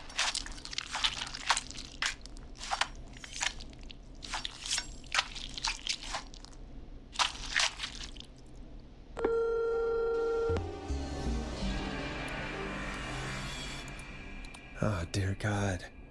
Poor Virginia. You did your best, Forrest. To everyone listening, I know things look bad, but please don't lose faith. We will stop this whistling man. And I think Virginia may have just given us the clue we need. What was that about Clive, I didn't talk? Do you know what she meant? There's a janitor here at the station named Clive. But your guess is as good as mine. All right, folks. Seems we may have a lead. If any of you know a suspicious Clive, then please call in. It could save lives. In the meantime, looks like we have another caller. Hello, caller. You're live on The Scream with me, Forrest Nash. It's great to speak with you, Forrest. As a local small business owner, I find this all horrifying. A killer roaming the streets of our fair town? Ooh, terrible. I hear you there. It's a scary time for everyone in Gallows Creek. How are you holding up? You somewhere safe tonight? Yes, Forrest, I am. I'm here at work in my small business. It's a safe, family-friendly place. Oh, what small business do you own? Oh, well, I'm not really big on promotion, but since you asked, it's Ponty's Pizza! The best and only pizza place in town! Come on down and get yourself a cracking deal on our 2-for-1. God damn it, Ponty, no! No free ads! I wonder what would have happened if we called Ponty's instead. Look, he's gone now. We already have somebody else on the line. Just take a deep breath and let's keep going. Evening, caller. This is Forrest Nash, host of 189.16, The Scream, and tonight's 911 stand-in. Hi. Hello? Am I on air? Sure are, caller. What's your name, and what have you got for us tonight? Name's Eugene Stein, and I've got a heart full of love, Forrest. I'm hanging out in the middle of the maze, listening to your show, looking up at the stars and waiting for her. You got a special lady coming out to see you. Yeah. Molly. We planned to get lost in the maze tonight, to take our first journey together into the love labyrinth. That's why I'm calling, actually. I thought she'd be here an hour ago. And since I've listened all night to how cool you play it, I thought you were the perfect guy to ask. Should I call her up and ask if she's coming, or wait and see? For real, kid? If you've been listening all night, do you really need to ask me? Yes, that's why I'm calling.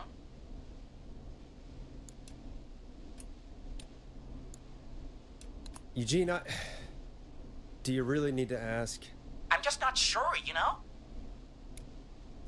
Eugene, you really need to go home to your parents. My parents are dead, actually, but, Oh, jeez. yeah, I guess it's not the night. Hang on. I hear some rustling. I guess she came after all. Molly! I'm in the middle! It'll take a little while to get here, but, thanks again, Forrest. It's been good talking. Wait a second. Molly can't whistle. night of my life. Not the worst. Eugene, do you know the way out? It wouldn't be the maze if he could just remember the way, Forrest. She's right.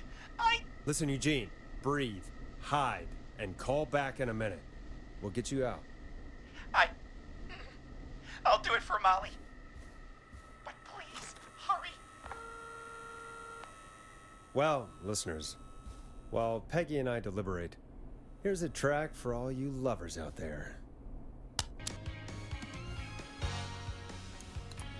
How the hell am I supposed to get him through the maze? You know Barbara, our receptionist? She's a maze fanatic. Shame she isn't here. I was supposed to go with her last week, but she changed her mind.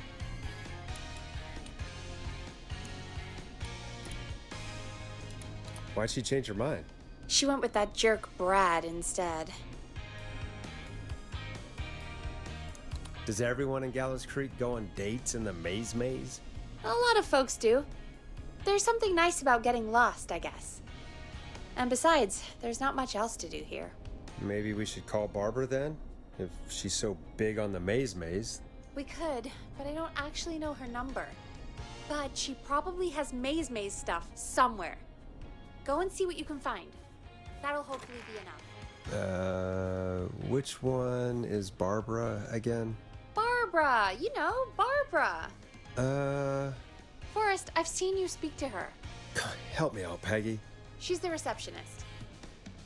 Sits at reception, never does any work because she's talking to Brad all day. Ring any bells? Right, yeah. Sorry, I guess it's just the stress of... No excuses. Just go and find something to help us.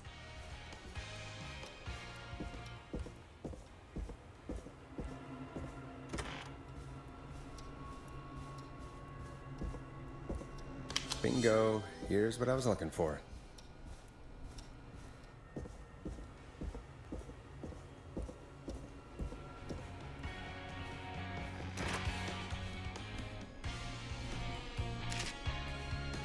Any luck? Yeah, I found a map for the maze in the trash. Why was it in the trash? Never mind. It doesn't matter right now. That's a question for Barbara later. Eugene called while you were away. He's on line 1. Welcome back to 189.16, The Scream. I hope you lovers like that track. And I hope we can help our lover in the maze. Eugene, you're back on air. I'm lost, Forrest. I just ran and I don't know where I am. I'm at a crossroad, facing a tractor statue.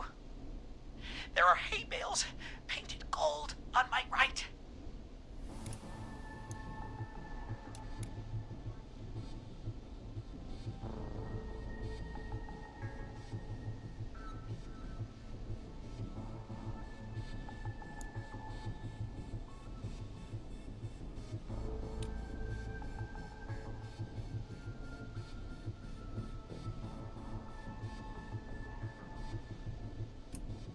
Go left.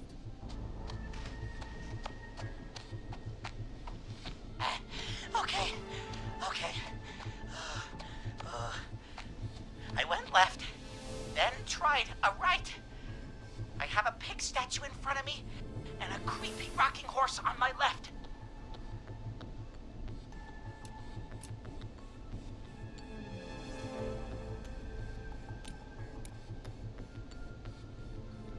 Go backwards. Oh, God. Why didn't I just invite her over? I'm at a crossroads. There's a pitchfork statue up ahead. Which way?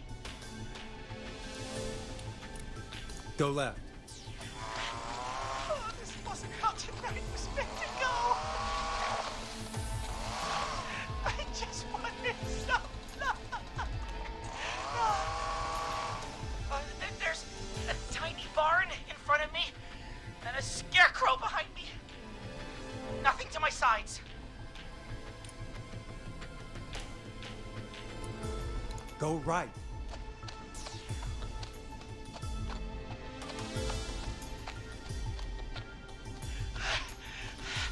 I can't run much more. I just passed a cordon silo. Didn't see anything else.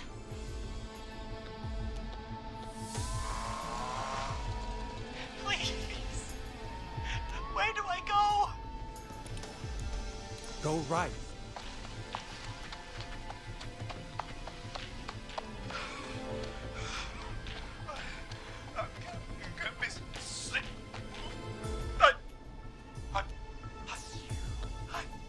I'm out. And my bike's still here.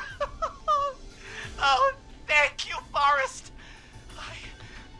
I love you, Molly! That was tense. I think I held my breath the whole time. I think it went pretty well, all told. I think you're right. By the way, why do you think Molly missed their date? Do you think she's okay? Unfortunately for Eugene, I think she probably never left home.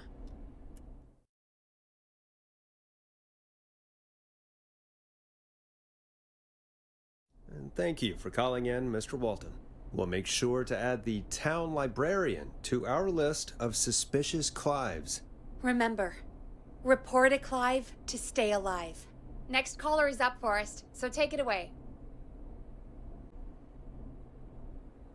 Caller, you're through to Forrest Nash on 189.16, The Scream.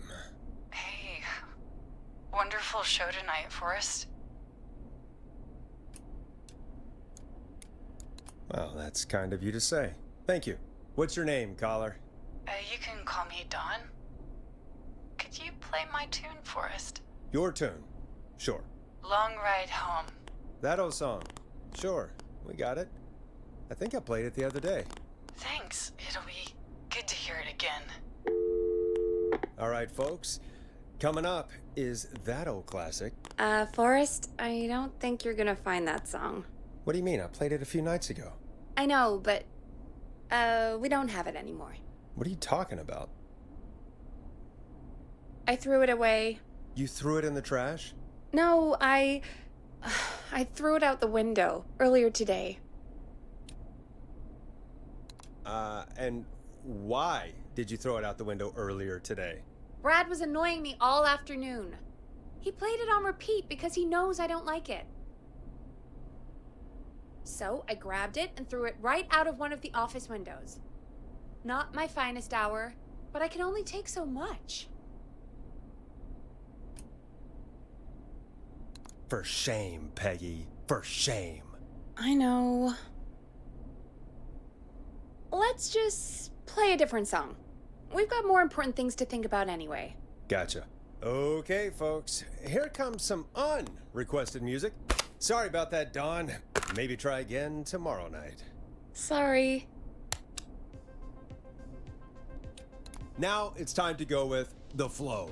And this is their hit, Crying for Help.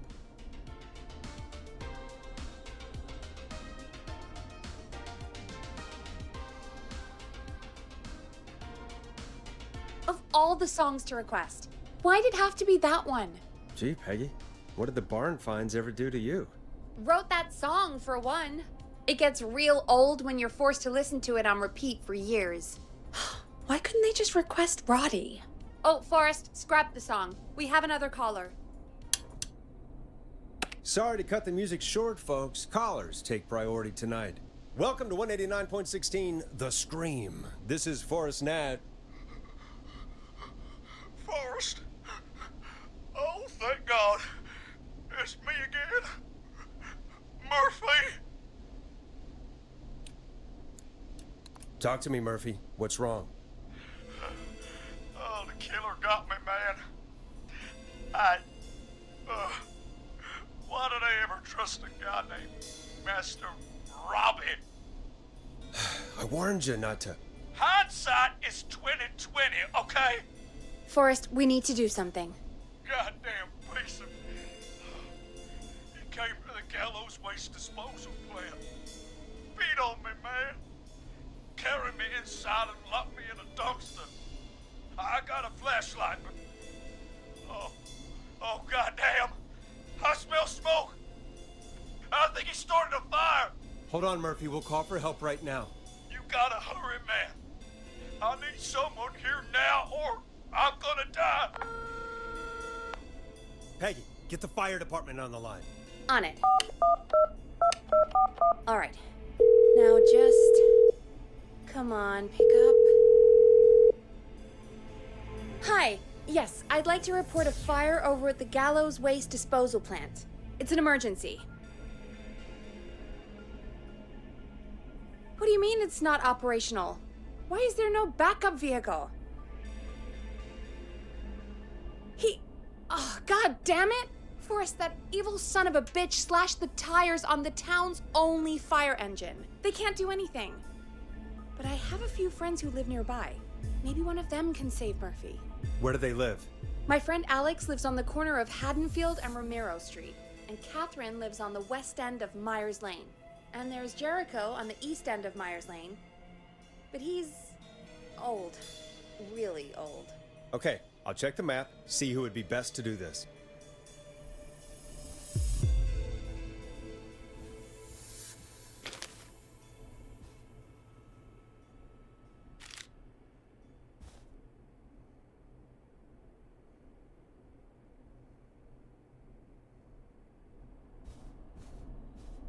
All right, Forrest, who should I call?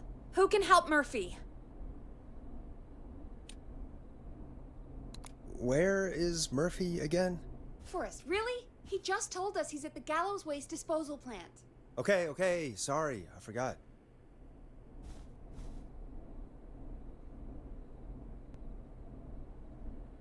All right, Forrest, who should I call? Who can help Murphy? Call Catherine. All right, give me a second.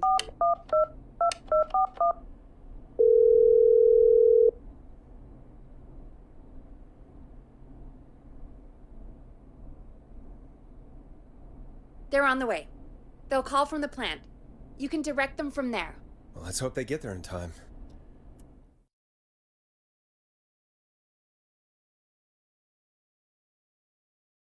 Call coming in. It's Catherine. She and Murphy are now both on the line. Hello, Catherine, are you there? What's happening at the plant? The whole damn thing is up in smoke. God damn it. I'm going in. Oh, my reception is terrible in here. God, my eyes sting.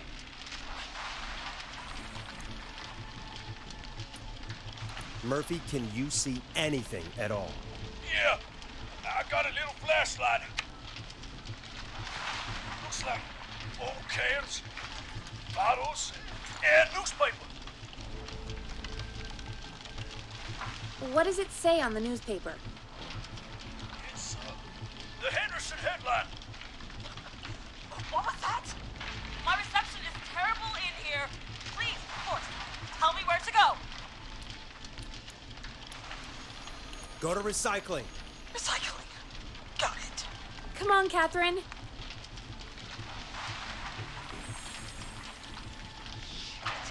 The plant's up again. I can go shredding or crushing. Which way? Murphy, do you know what part of the plant you're in? I'm in a dumpster, man. What do you want from me? Do you hear anything, Murphy? I hear my heart about to pound out of my chest. Put the receiver up to the lid. Put it up. Catherine, go to the crusher.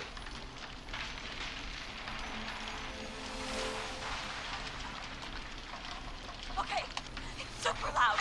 We're almost out of time. There are 3 dumpsters here. One for Gallows Creek Council, Henderson Disposal, and White Ridge Municipal. Open the Henderson container.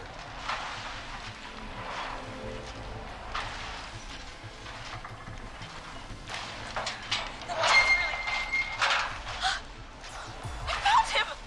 Thank God. Let's haul ass. It's coming down! Oh, shit!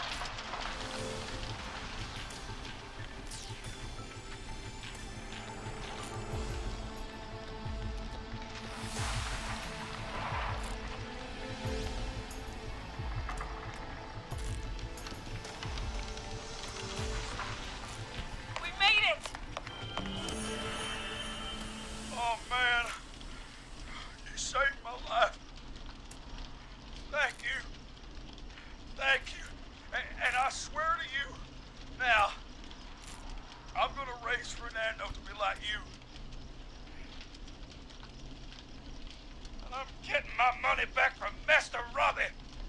Hey, you just get home to your son, okay? Will do, Forrest. Well, folks, Gallows Creek has two folk heroes tonight, Murphy and Catherine. I'm sure their deeds won't soon be forgotten. Great job, Forrest. No time to celebrate, though. We got a caller. You know what to do. All right, folks.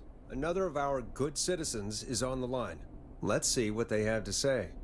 Welcome to 189.16 The Scream, with me, your host, Forrest Nash. Forrest, Teddy Gallows Jr. here. I just want to say that my thoughts and prayers are with my Gallows Creek neighbors during this awful time. Oh, it's mayoral candidate and scion of the town founders, Mr. Gallows. Are you in danger? We need to be a town of law and order. We need cops who have the tools and funding they need to keep us safe. Okay, Teddy. I know you're an outsider to our little town here, Forrest. But you're really stepping up to bat for us all tonight.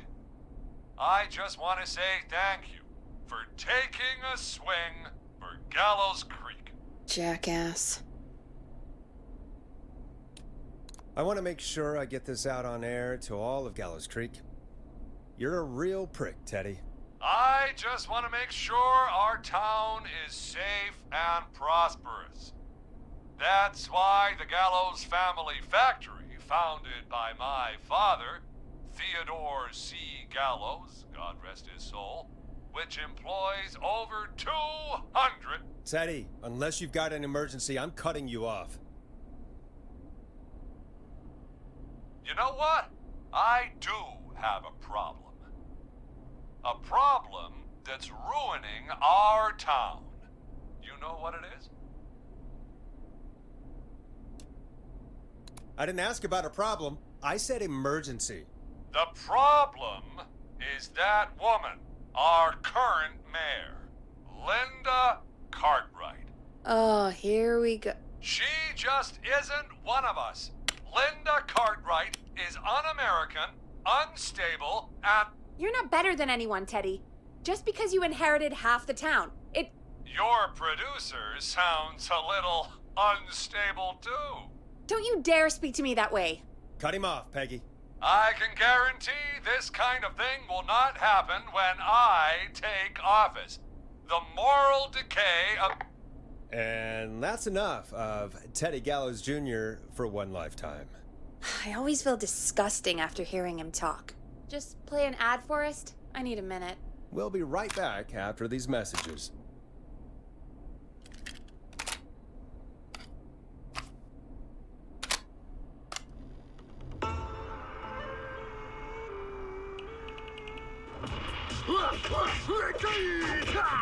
Do you seek ancient wisdom? Do you want to double your power? Are you ready to unlock your inner warrior for only $24.99? Then step into Master Robbie's deadly dojo of Kung Rate and receive direct by video warrior instruction from me, Master Robbie. You will learn the 4 qualities of an ultimate conqueror. The power of the alligator, the discipline of the tarantula, the speed of the tuna, the poise of the scorpion, and the wisdom of the bullfrog. Using classified techniques, I'll unlock your inner chi after only 5 30-minute video sessions. Ultimate power and wisdom can be yours now for the low, low price of only $24.99. Just call 555-7861 USA to take your first step to becoming a champion.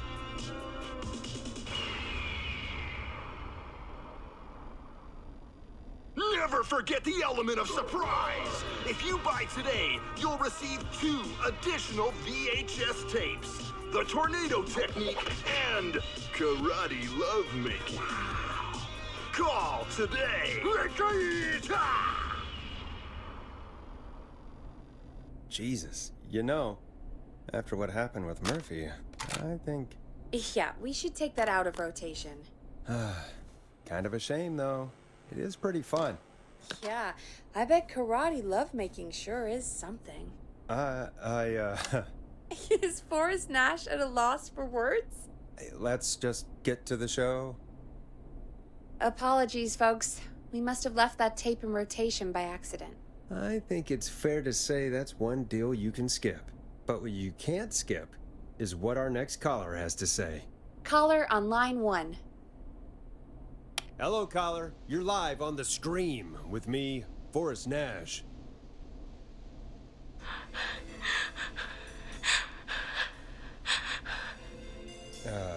Hello, caller. Who is this? I need the police. I'm Forrest Nash. I'm standing in for 911 tonight. What's wrong? There's a guy hunting me and my friends. I think he's killed some of them already. That's him. He's just outside. I can see him from up here. God damn it. She's just a kid.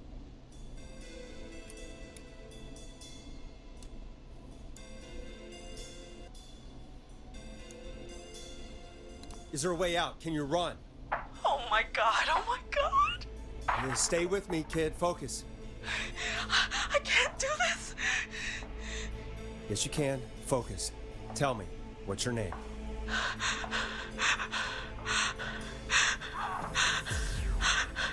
Sweetie, you can do it. What's your name? Carrie. Good. Carrie, listen to me. We're gonna get you out of there, all right? Now, where are you? The old murder house. Upstairs. I'm at the end of a hall. There's a bathroom, a couple bedrooms, a closet. Oh, he's coming. Where should I go? Go to the bedroom. Okay, I'll...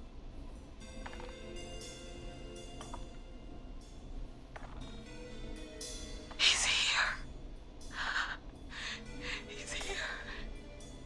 He's gonna kill me. Forrest, I don't think we can... Don't move!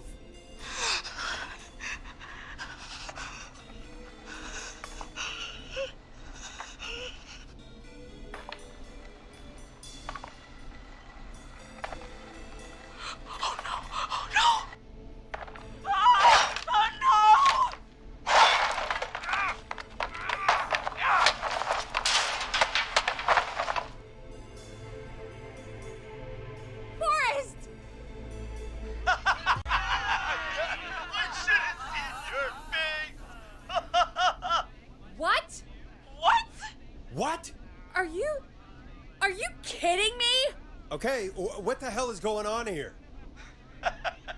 Oh, who's on the phone, Carrie? The cops? It's just a joke, jeez. Wait, isn't that... Jimmy, that wasn't funny, you sicko! Of course I called the cops, but some guy just answered instead. What guy? Forrest Nash. What the hell are you all doing? It's prank night, old man. We're just having fun. That's the kid. The kid who called in earlier pretending to be the whistling man. That's it. I'm out of here. Jimmy, everyone, it's really not safe to be out. Please, go home. And waste whistling night? No way. That little idiot. Whistling night? It's a stupid tradition. Especially stupid since that one kid died back in... Would you take off that stupid mask if it's hard to breathe? Who's under there anyway? Is that you, Seth? Idiot! Seth is right next to you. That's, wait. Oh no. Who are you? Oh no, man!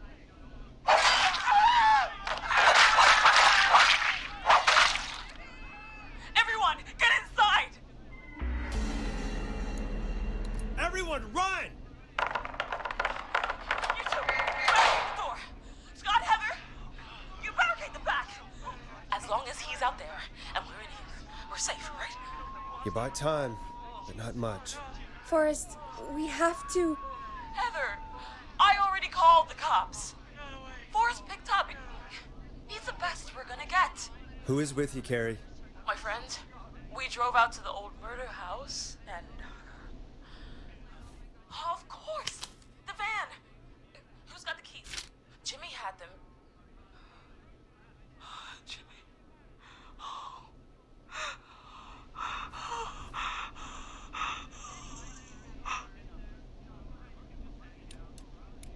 Okay.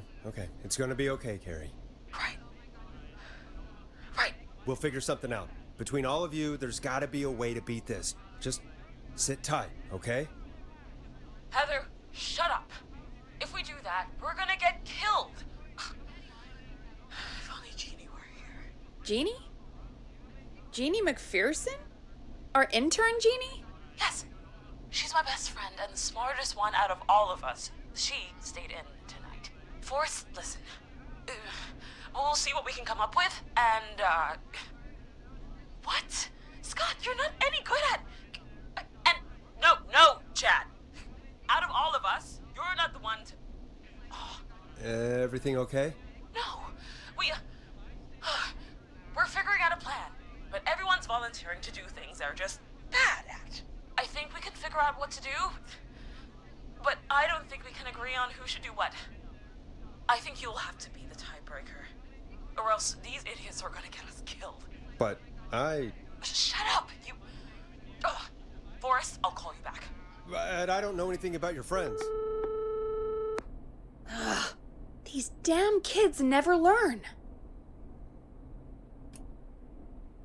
Breathe, Peggy. It's okay. They do this kind of thing every year, Forrest. People get hurt. All right, folks. We're gonna work out a way to save Carrie and her friends. This next one goes out to all the trapped kids out there.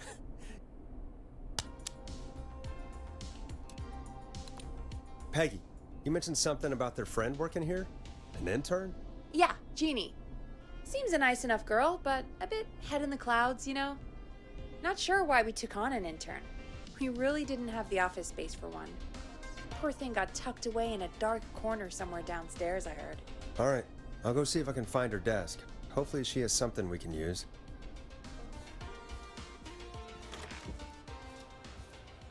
Peggy said her desk is downstairs.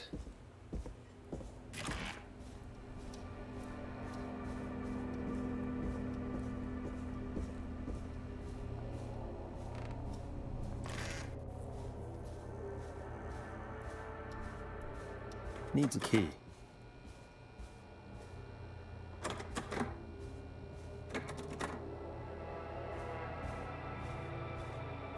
Locked. For now.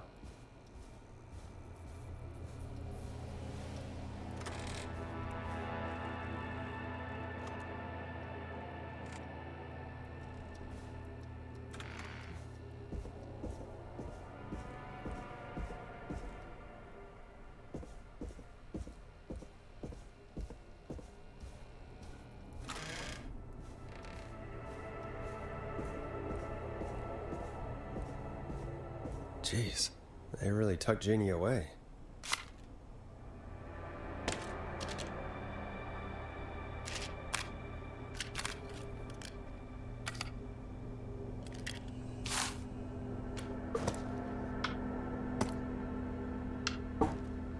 Friendship quiz. This might work.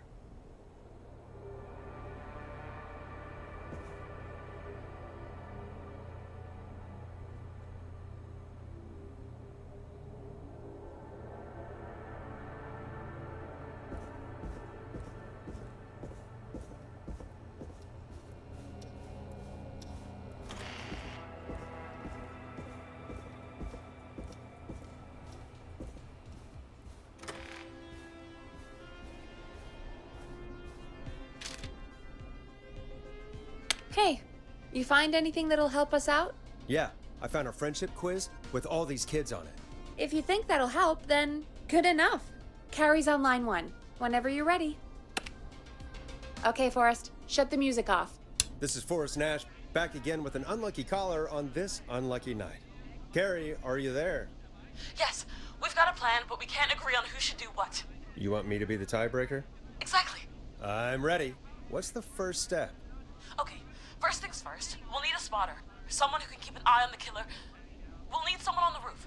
It's gonna be a hard climb. We're deciding between Heather, Kyle, and Hot David. Heather's got this. Yes, Heather, he picked you. Now please, stop talking about all your cheerleading trophies. Part 2, the Whistling Man padlocked the gate back to the road. Before we drive out of here, we need someone to pick the lock. Seth, Jennifer, and Scott all want to do it.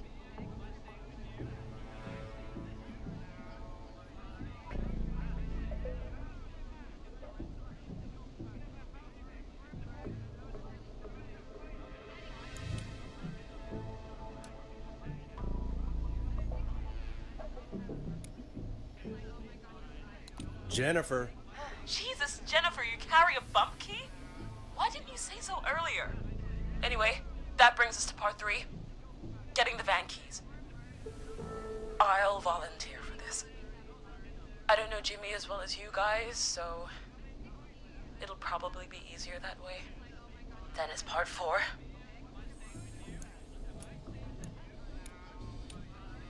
His plan is, well, it's ambitious. Thank you. You're doing great. What's the next part? Part 4, we need someone to lead the whistling man away. We need a fast runner. For this one, we're trying to decide between... Who was it again? Hot David, Cynthia, and Scott.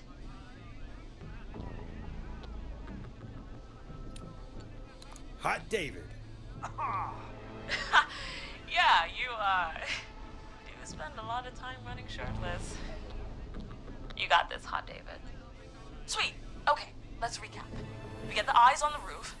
A runner distracts the killer while we grab the van keys and pick the lock on the gate. Now the tricky part. The getaway. Ooh, what's the plan there? Well, we can't all outrun the whistling man. But he thinks we're just a bunch of stupid teens. So, let's use that against him. Part 5. We trick the killer into a trap. Someone can pretend to be injured. Who would make the most believable bait? Who you got? We got Lisa, Tammy, and Cynthia.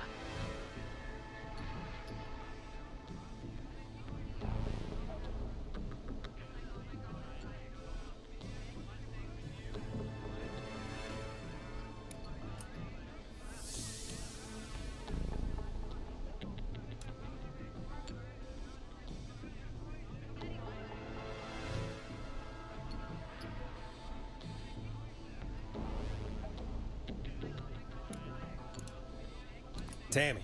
Tammy, if you survive this, never do that British accent again. That should take care of the killer. And then it's time to get out of here. Finally, part 6. We need someone who can drive us through the woods and back to Gallows Creek alive. Who's our getaway driver? Should it be... Who have we got? Chad? Scott? Cynthia? Whatever. Forrest, you know what to do.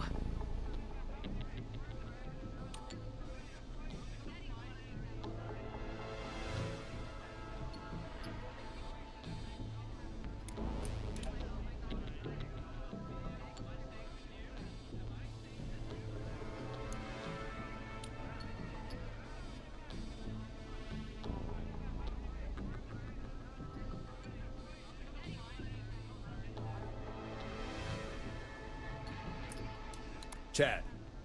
Oh, perfect. Your go-karting experience will be great, Chad. Thanks, Forrest. We'll just take a few seconds for ourselves, and it's go time. Sounds good. Talk to you in a sec. Good luck, Carrie. That actually sounded like a pretty good plan. I hope you're right. Yeah, let's hope.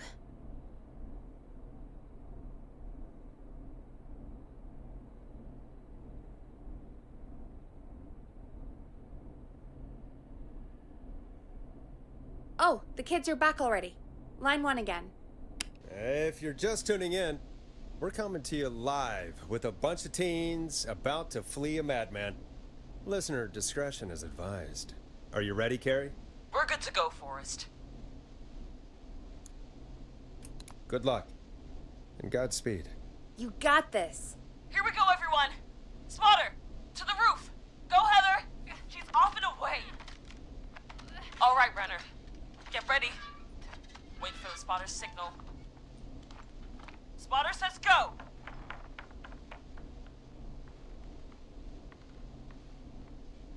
He took the bait. Lockpicker, go. I'll get the keys off Jimmy.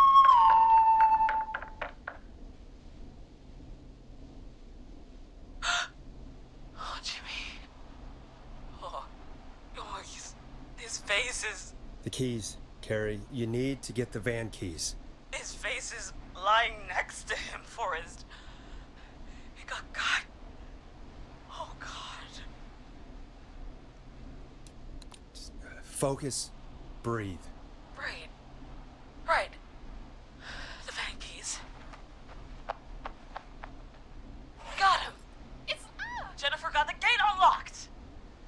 And Hot David should be back any second. Perfect. It's working. I can't believe it's actually working. You're doing great. Focus. You got this. We got this. Next step, trap the killer. All right. Wait. Get into position. Everybody else, hide.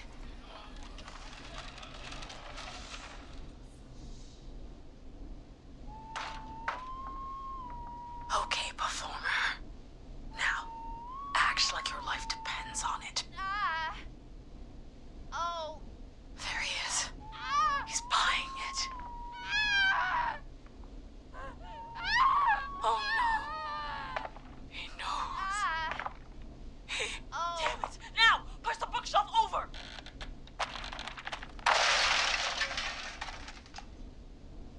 Oh my God, they both went through the floor. Spotter! You need to climb down now. We gotta go. She's coming down. And yes! Heather! Quick, everyone to the van.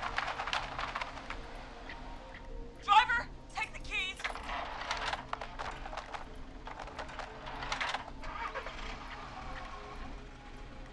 The damn gate swung shut.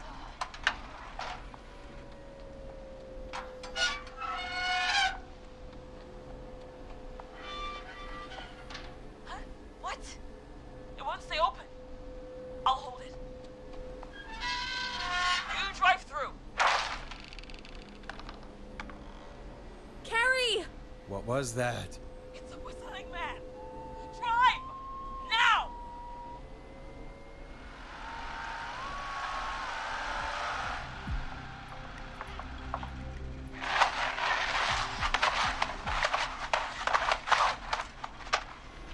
Let me go!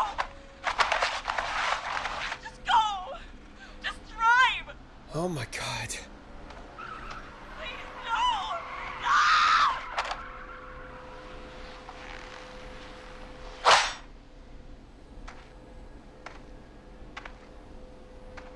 Carrie?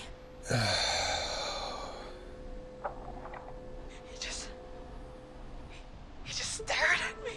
Carrie! Carrie? Just stared at me and walked into the woods. I don't understand. Thank God you're okay. Can you get somewhere safe? I can make it home. Thank you both for helping.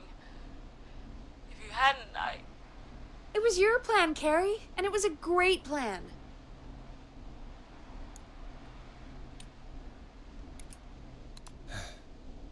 You get home now, Carrie, before he changes his mind.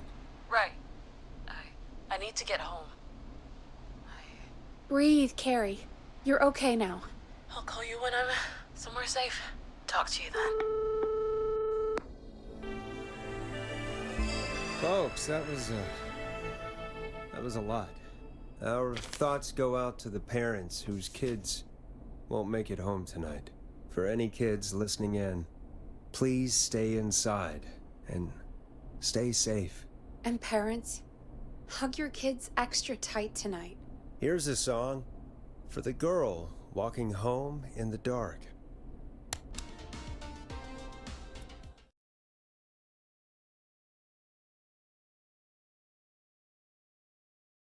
Hey, we had a call come in.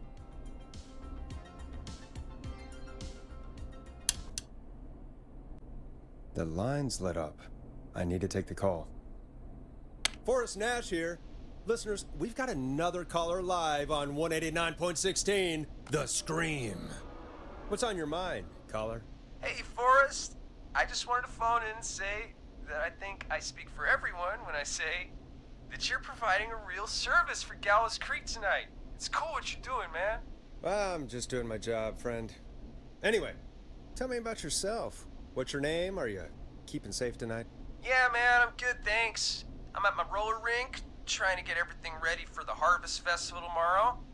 I had a guy from Starling Security here earlier installing the Starling 4000 system, so I'm a little behind. As for my name, my friends call me Roller Ricky, and I now consider you a friend, my man.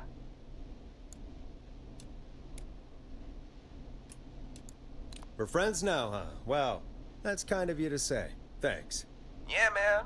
Sounds like roller skating is more than just a job to you. So is this vocational? I wasn't always Roller Ricky. Once upon a time, believe it or not, I used to go by just Ricky. Yeah, back then, things were pretty rough. I used to roll with a bad crowd. Not all bad, but there was this one guy. Anyway, some bad stuff went down. I harbored a lot of guilt for a long time and turned to the bottle. I didn't really talk about it or even know how to talk. It's just how it was. That bottle took the best years of my life. Or so I thought. It's never too late, Roller Ricky. How did you turn things around? I joined a support group. I opened up about my problems, and sharing that burden just took so much weight off. It's a long story from there, but I found roller disco. I learned how to have fun again, cutting loose and making shapes. Now whenever I get down, I get down. I'm finally free from it all, man. It's important just to talk to somebody. That's the first step. Ain't that right, Max? Aw, hello, Max. Well, he certainly sounds like a good boy. Max is my emotional support dog. He's a rescue dog, but I always say he's the one that rescued me. He's the best dog a guy could ask for. Of course, the first thing I did was teach him how to skate. He's better than me now, a real pro. Max can skate? Yeah, man. At first they said it couldn't be done, and then they said it shouldn't be done. But Maxie loves the rink, man. Is that another train, Maxie? Maxie loves trains, man. He's even got that special how to greet them.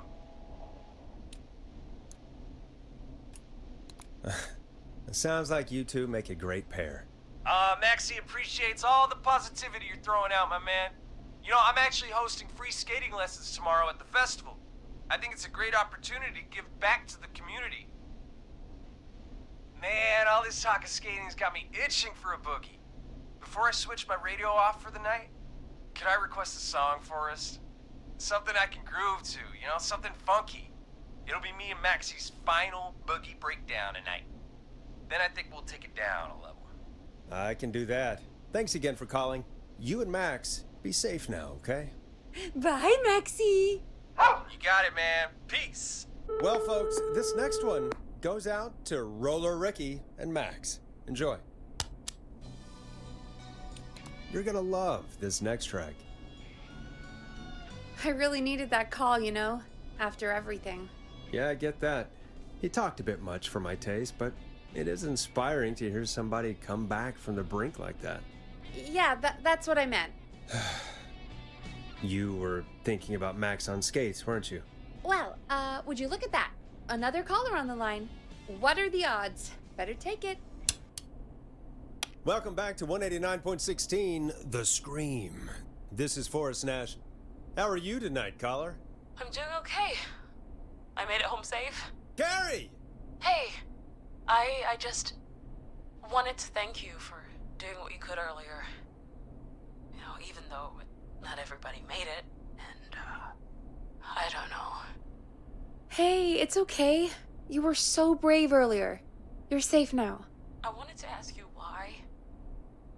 Why he didn't... Why am I... Why what, Carrie? Why did he spare me? After what he did, why let me go?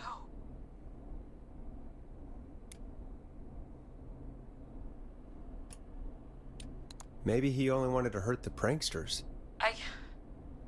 Maybe. Did he just think everyone was making fun of him? Did he always hate these hazing rituals? I mean, if he did, why wait all these years to... Why do this now? These stupid hazing nights have to stop. Carrie, you did so well tonight. Stay safe and rest. Help is coming to Gallows Creek. We just need to hold on. Thanks, Peggy. Hey, Forrest? Could I request a song?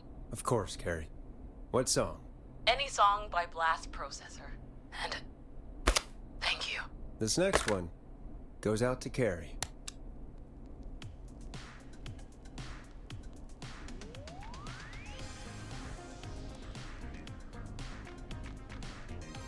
You know, what Carrie just said has really got me thinking.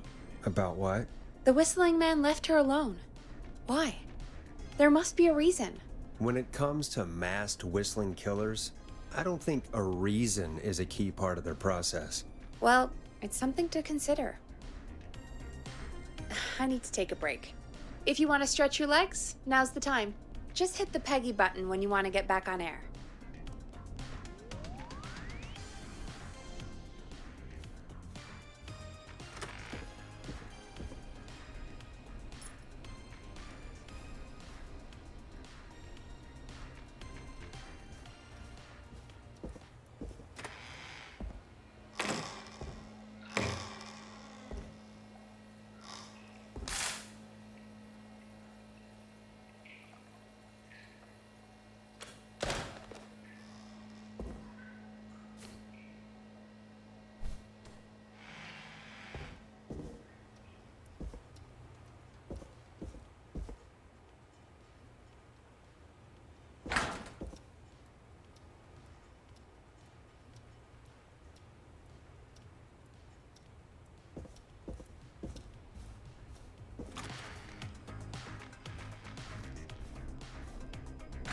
Let's get going, Peggy. Alrighty, we could run another segment or... Scratch that, Forrest. We have a caller. You're through to 189.16, The Scream. What's your emergency? Hello again, Forrest. Oh, that call with the teens was awful. Those poor kids. Still, I'm glad the girl didn't get hurt. Thanks for your concern. Are you in trouble? What's on your mind? I wanted to ask you again to play my song, Forrest. You said you were gonna play it, but you didn't. Your name was Dawn, right? What, Peggy? Yes. Oh, well remembered. My name is Dawn, and I wanted to ask you again to play my tune, Forrest. Long Ride Home? You know, the one that Peggy said she threw outside the window? But we don't have that song. As you just said, Peggy threw it out the window. But, Forrest, you do have it. It's just outside the window. There's a serial killer on the loose. I can't just go outside hunting for a record. I'm really sorry, Dawn, but we just can't get it right now.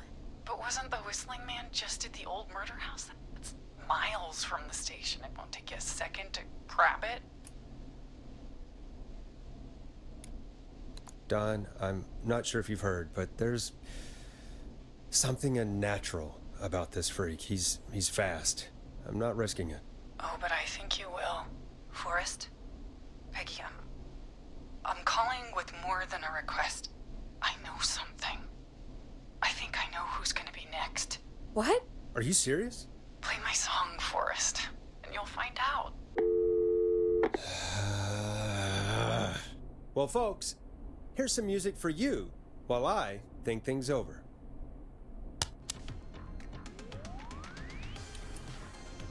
Here comes one of my favorites. Is she serious, Peggy? She's serious about hearing that song, that's for sure. Peggy, I mean, is she serious about... I don't know, Forrest, but we don't really have a choice, do we? If she's telling the truth... Then why don't you go and get it? It's one of Reggie's K-Fam regulations. I can't leave the booth while we're on air. Peggy. Just... you can do it, okay? Fine. You're a good man, Forrest. I'll slide you the key to the fire door. Wait. Our fire door has to be unlocked? Yeah, you know, I never thought about it, but yeah. We should talk to Reggie about that later. Anyway, I'll hold the fort down while you're out. Maybe I'll even get a caller. That could be exciting. 189.16, The Scream. With me, Peggy.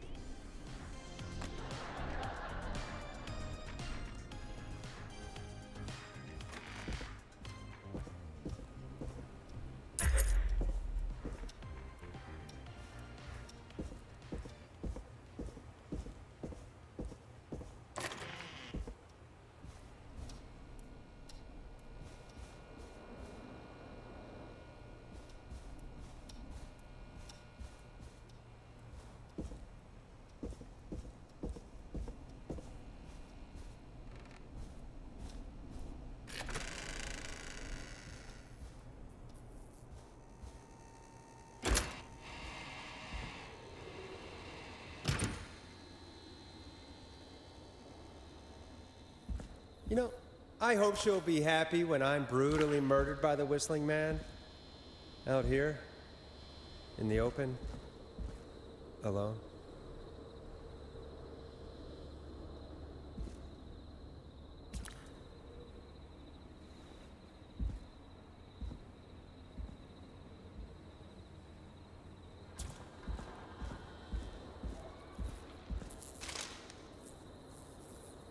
Here it is. Long ride home.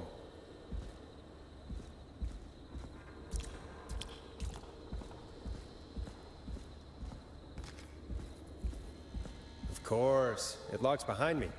And of course the key doesn't work on this side. Fantastic. Maybe there's another way back in through the basement. A door, elevator, or something.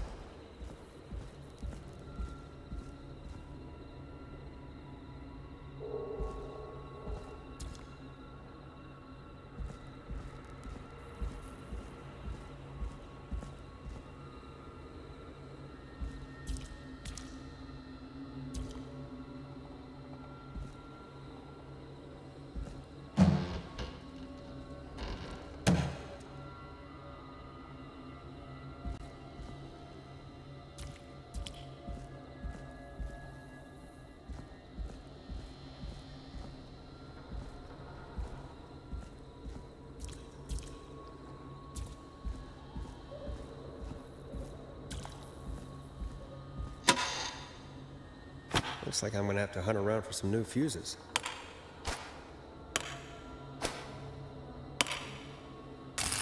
Nah, that's not right. Do the fuses add up properly?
Looks like I'm gonna have to hunt around for some new fuses.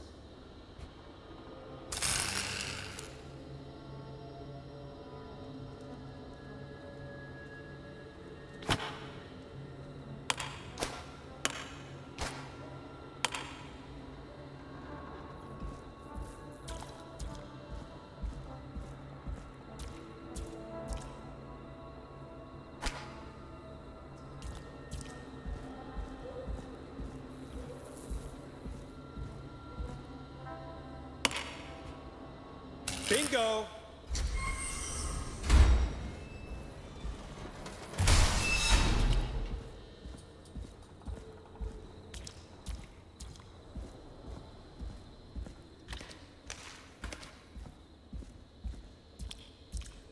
I could probably survive that fall.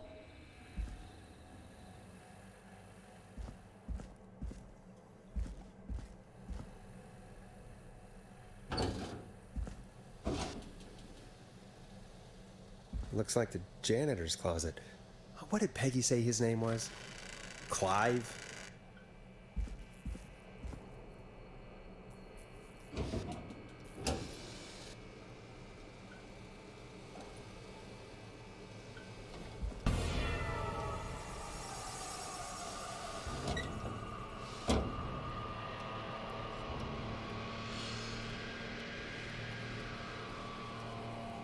What the hell? Peggy is not gonna believe this.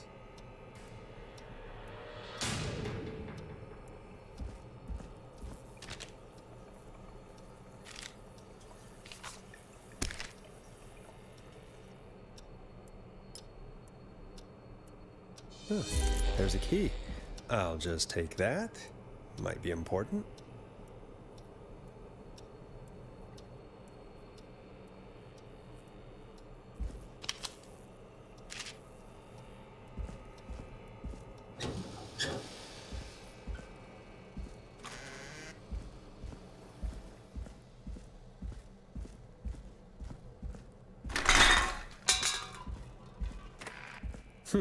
I wonder how the show's going.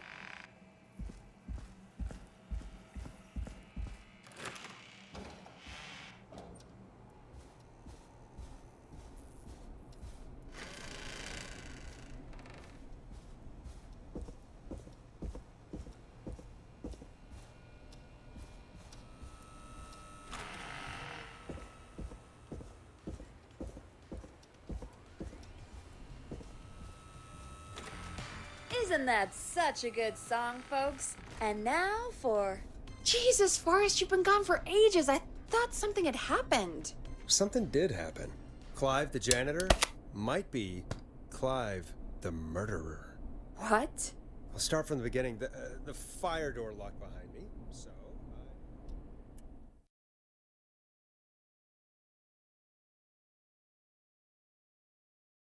Why did you heave that thing all the way up here? Because the basement's creepy as hell, and I don't like standing around down there. Fair. All right, let's run through this again. We have a creepy board you found in a creepy basement, made by our creepy janitor, who you think is the creepy whistling man. Yep. And on the creepy board are the names Chuck Brody, Kim Walker, Rebecca Allen, and Aunt Williams. Correct. And you think one of these people will be the whistling man's, Clive's, next target. That's right. And we've got to find them. You said there are 4 locations listed there too? The hospital, the power station, the gas station, and the trailer park. Clive must think the target is at one of those locations. Forrest, you're gonna have to figure out if any of the potential targets are at one of these locations tonight. Hit the button if you need any help.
How's it going?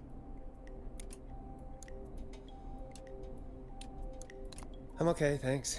Think I've almost got it. Good luck. How's it going? I'm ready, Peggy. Are you sure? We've only got one shot at this. Actually, give me a bit longer. How's it going? It's not going well. I could use some help. Okay, let's review the basics. We need to work out who the next target is. There's 4 locations, right? And 4 people. We need to figure out if anyone is at any of the 4 locations tonight. And if they are, we can call them and warn them. There must be some connections between the notes. That makes sense. Great. Need any more help?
I'm good now.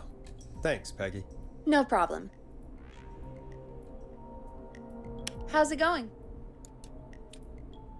I'm ready, Peggy. Are you sure? We've only got one shot at this.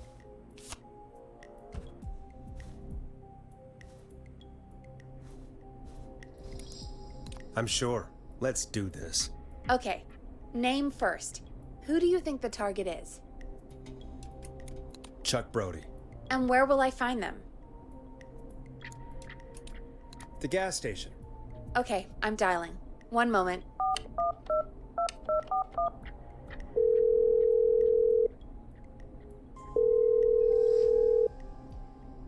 Hello? Chuck Brody!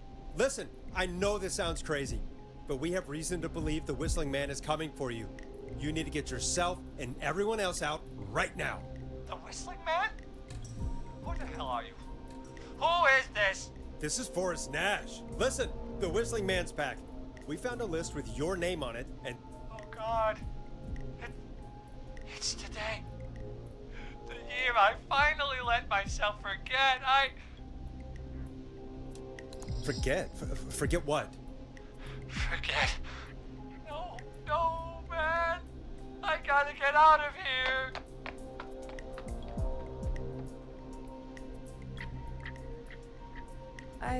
I think he ran off.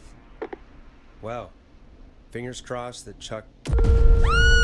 Jesus! It sounds like something blew up! He's using bombs now? Is Chuck? I don't know. Hang on, we're getting a call. Hello? Chuck? Chuck! Forrest, the whole goddamn gas station's gone up. Is anyone hurt? I don't think so. I got everyone to follow me out. The town's only ambulance was blown to hell, though. Yeah, damn it, that fireball threw me. I've got to get to the hospital. I'm not feeling great. Forrest, man, I can't thank you enough, but... damn, I gotta go. Wait, damn it, we lost him. What was that about today? Oh, Forrest, the call board is lighting up. Get us into some music while I deal with this.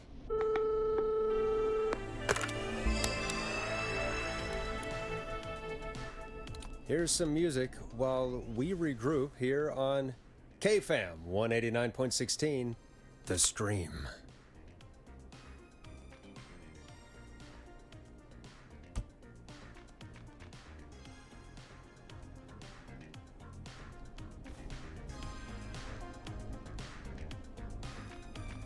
There's gotta be more in the basement to show us who Clive is targeting. And if that's the case, we can get ahead of him. Stop the killings before they can happen. Forrest, we need to go back down. By we, you mean me, right? Yep. Like I said, I need to handle all these calls. Maybe start with that creepy mannequin room you mentioned before. I still have a lot of questions about those, by the way. Me too.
A key? Was this always here? I must have missed it when I brought everything upstairs.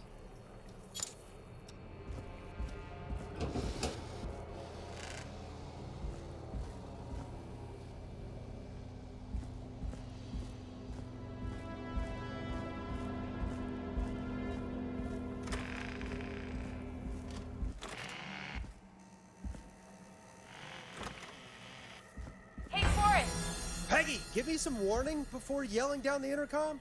Sorry. Buzz the intercom when you find something and want to discuss it. What have you found, Forrest? I think I need to keep looking. All right then. Buzz the intercom when you find something and want to discuss it. Peggy, I've found a tape and a map down here. A map of what? Looks like it might be to somewhere in this storage area. Weird. Well, maybe the tape will give us more information. Give it a play.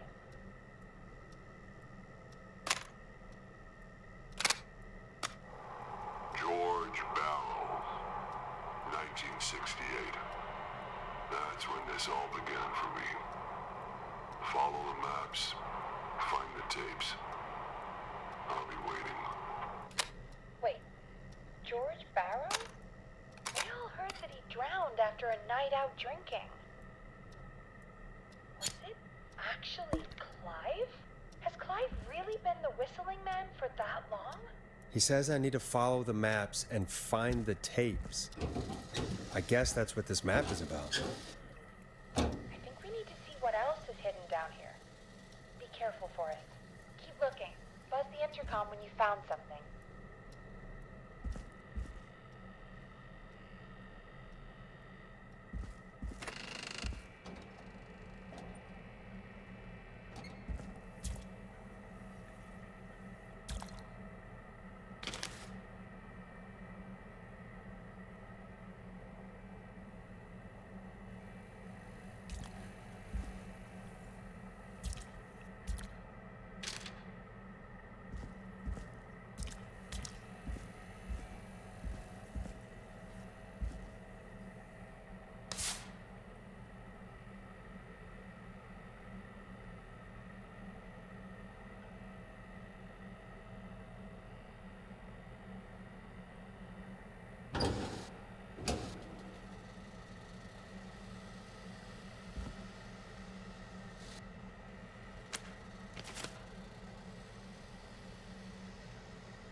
This looks useful.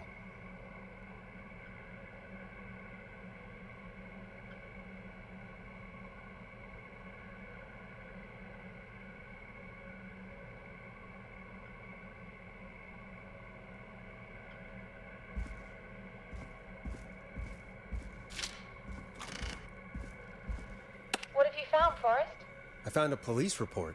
Mentions a friend from earlier, Sandra Sharp. Sandra. The jazz runner? That's right. She found George's body washed up at the reservoir. The reservoir?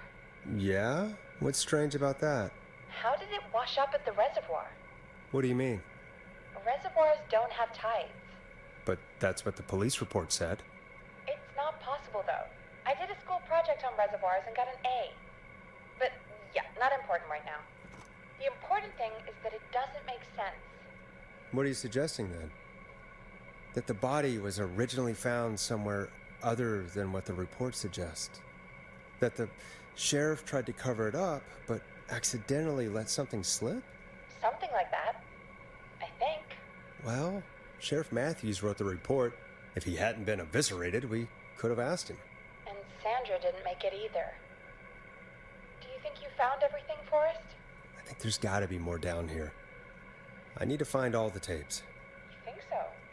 How much did Clive hide down there? Well, if there are more tapes, then there must be more maps to follow, right? That seems to be the case. All right then. Buzz the intercom when you find something and want to discuss it.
If you're listening to this, then I'm probably dead.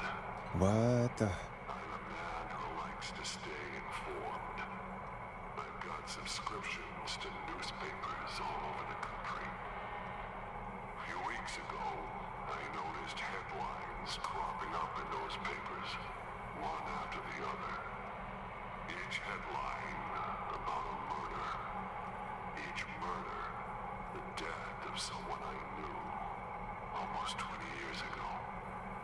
And each one drawing closer to Gallows Creek. Drawing closer to the anniversary. None of us are innocent, but I don't think we deserve killing. All I hope now is that I can save some folk from the worst. And I can. I don't know. Do something to make up for what I did back then, I guess. I didn't kill anyone, mind you, but that's past mattering. Now, there's more I could say, that I should say, but my employer made it clear that my family would pay a high price if I ever spoke out. So, hopefully I've said enough for you, listener, whoever the hell you are, to start putting the truth together. What the hell? Peggy is not gonna believe this.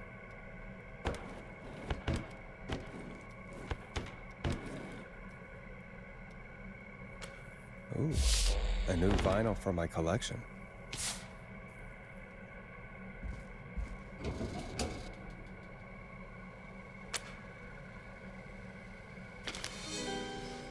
This has to be important.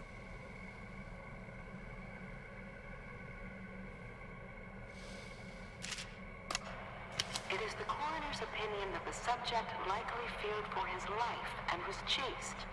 resulting in a fall from a height into a body of water, where he hit his head, was knocked out, and drowned. Following that, he was moved.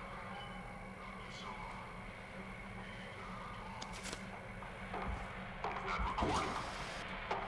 Shut it off.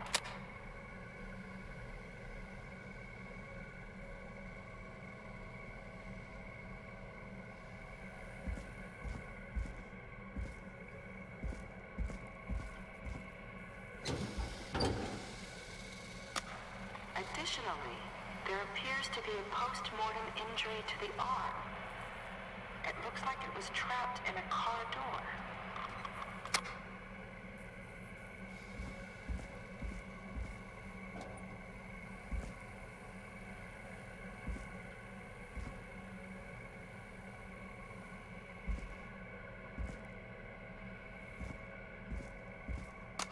Preliminary toxicology results shows no signs of inebriation. However, a high amount of cortisol was found, indicating elevated levels of stress in the immediate moments before death.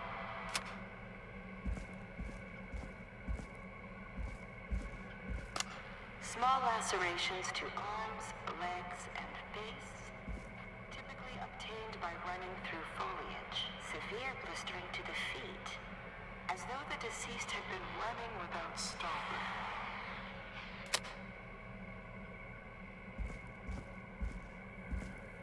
Time of autopsy is 7 a.m. Cause of death is asphyxiation from drowning. The degree of rigor mortis indicates that the subject has been deceased for 5 hours. That puts the time of death.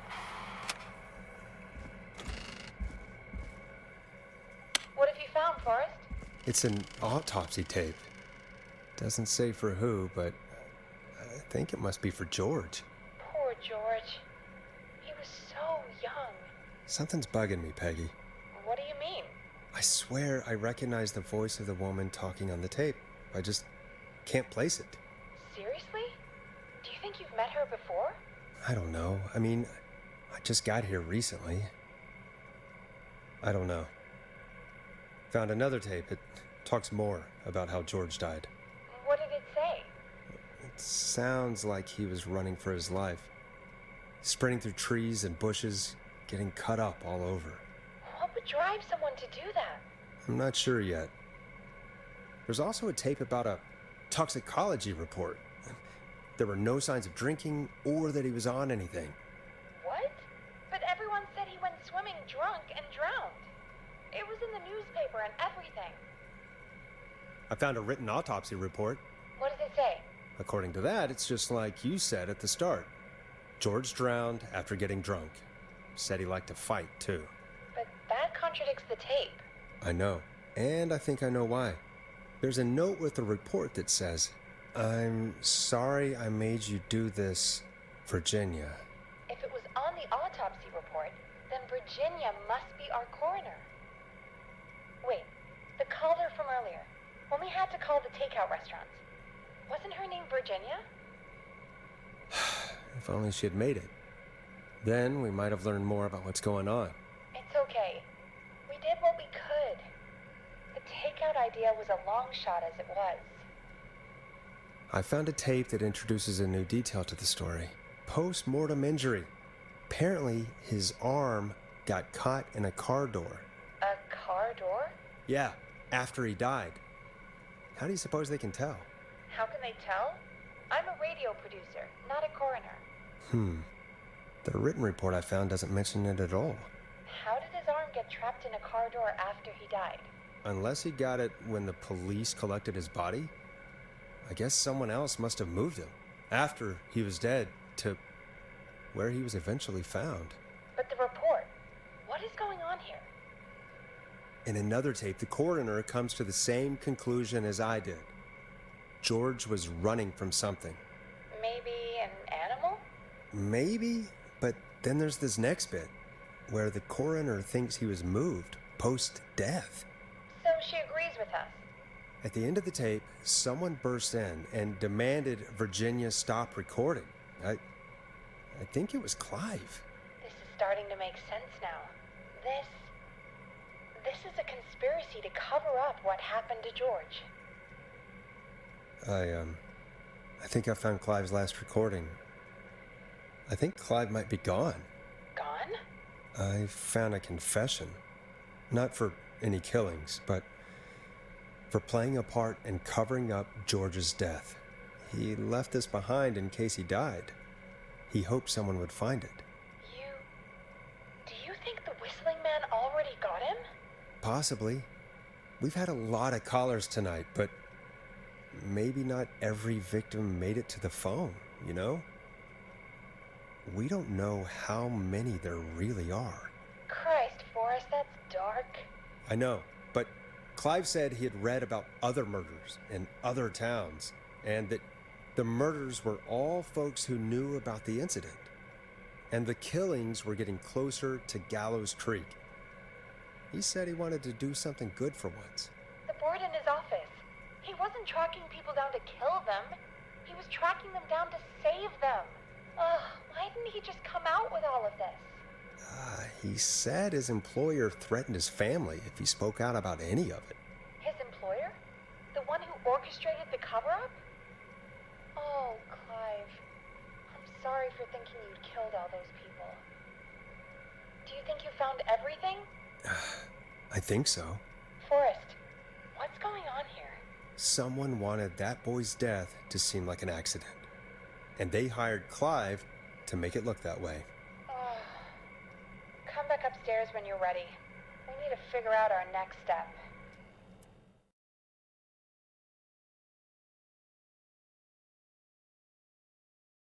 Thank God you're back, Forrest. I've been running out of stuff to pad our airtime with. Peggy, you work in radio. Forrest, I'm stressed. I mean, really, how are we supposed to keep a show going with all this happening?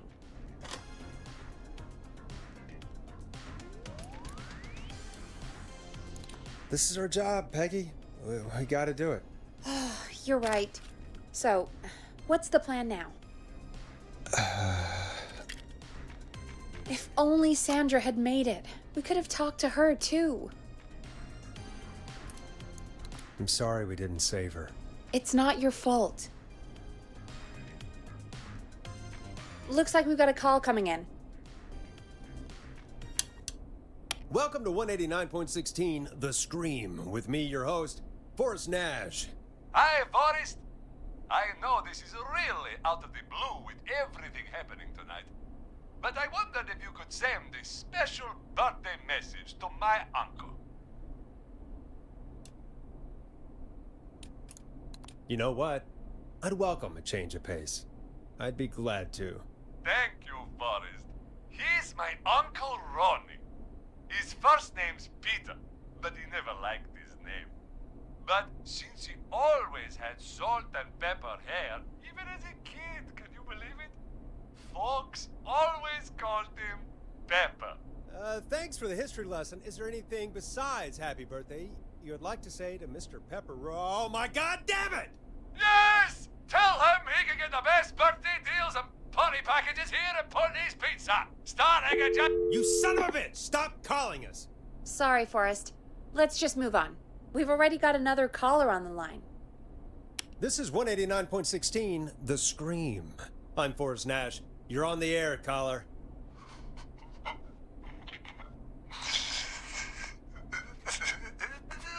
Caller.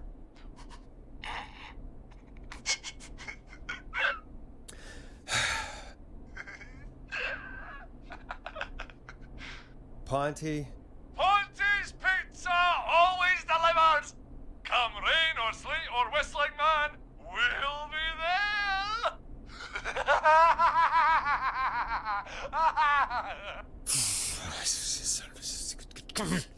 Forrest? Forrest? Are you okay? Forrest? I hope the Whistling Man gets in with his own pizza slicer. Jesus, Forrest? Sorry. That was too much. It's okay. It's been a high-stress night. Don't worry about him anymore, okay? Not for tonight, anyway. I think he's spent for now. We've got another call, whenever you're ready. Folks, don't spend your money at Pawnee's Pizza. That's all I'm gonna say about that. Moving along, I'd like to welcome another caller to 189.16 The Scream. With me, Forrest Nash. Who, may I say, is calling? Well, hello again, Forrest. Don. I bet I know why you're calling. I'm sorry I didn't play your song. There's a lot going on. But please? Never mind that now. Forrest, I'm calling because I need your help.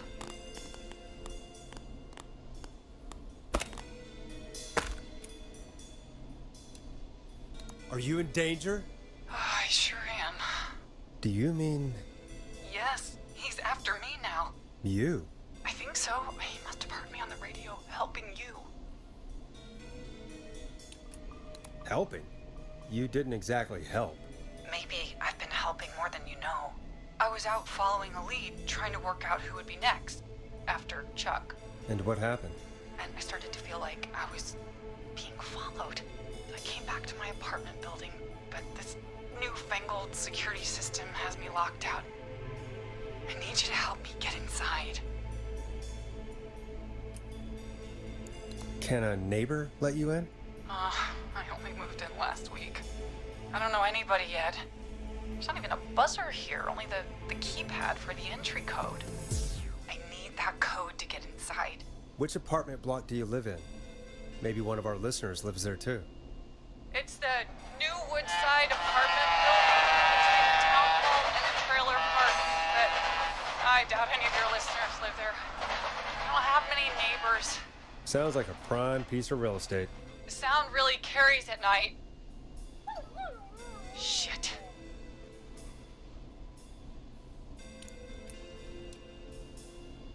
I'm guessing you're not a dog person. No, I'm not. It's my neighbor's dog. Boy, I wish he'd muzzle that thing in. Oh. And now he's blasting David Scopo out of his window. This night can't get any... He's coming down the street. I don't think he's seen me yet. Forrest, please. I need your help. I need the code for that security system, or I'm gonna die. What's the name of the security system? There's a sticker on the box. It says Starling Security 4000. There's a keypad, and it looks like it wants a 6-digit number. Starling Security 4000, huh? That's right. Very newly installed. I need the key code before the whistling man gets me. Yeah, of course. Don't worry, Don. Thank you, Forrest. I knew I could count on you.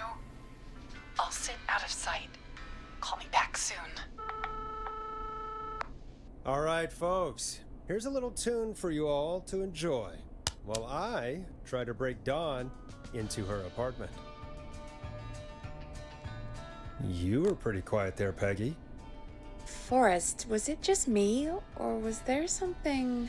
Yeah, it wasn't just you. Something was weird about that. Yeah. Well, tell you what, we have a Starling 4000 or whatever here at KFAM. Clive bought one for the station. Maybe we can find something to help. Well, I'm not sure who, but to help someone.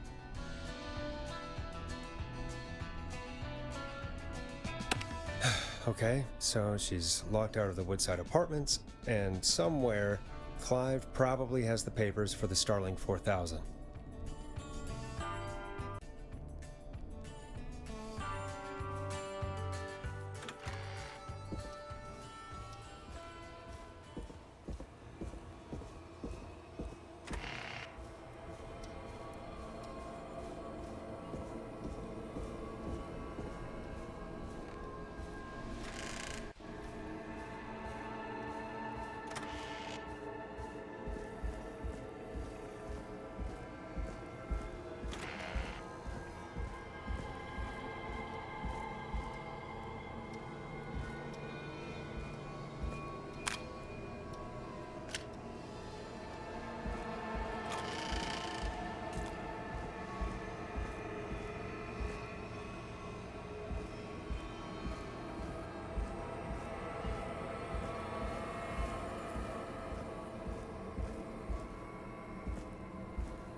Starling 4000 user manual. Ah, these codes should come in handy.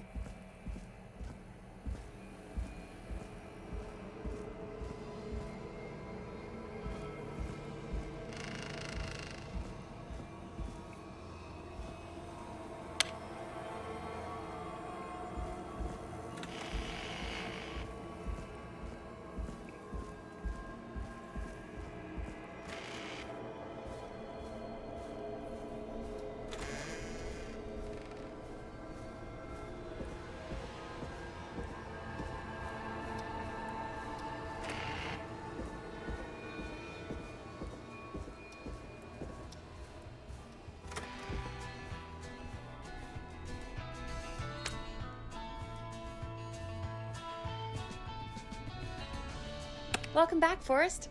Find anything? The Starling 4000 security manual. It's got a bunch of codes. Good.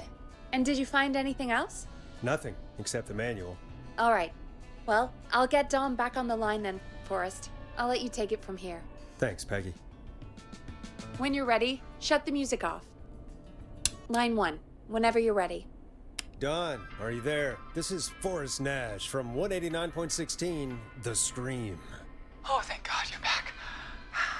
I've been so afraid. What's the code to the gate?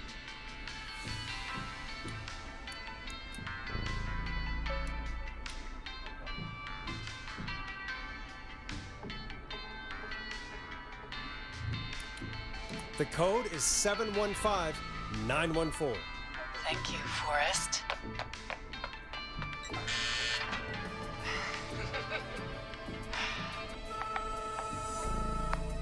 Forrest, what did we do?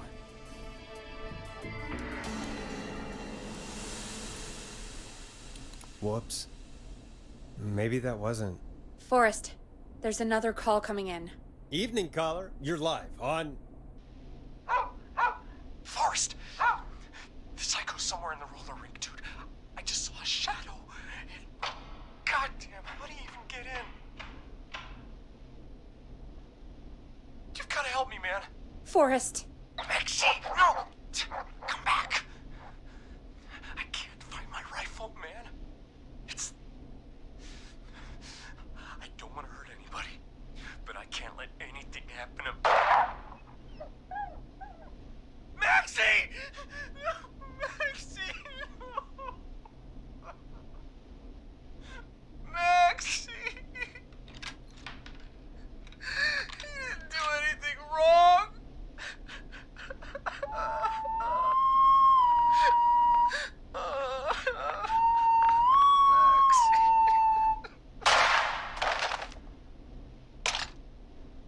Thanks again, Forrest. Oh, God, poor Ricky. Okay, Gallows Creek, here's some music while we process what just happened.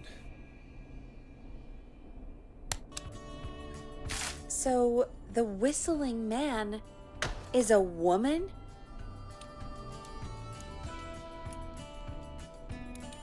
I know. I can't believe it. She called up. You spoke to her multiple times.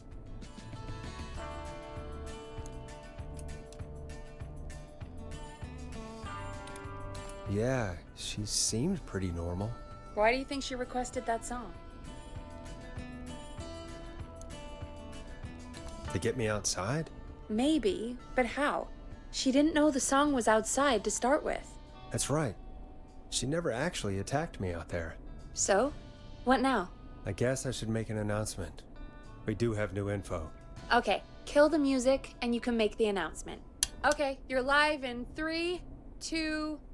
Hey folks, this is Forrest Nash here. I hope you're all safely locked inside.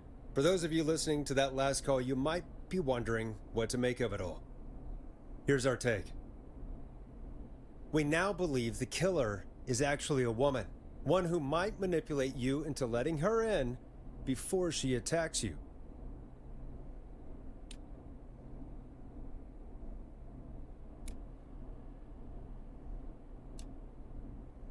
We're neighbors.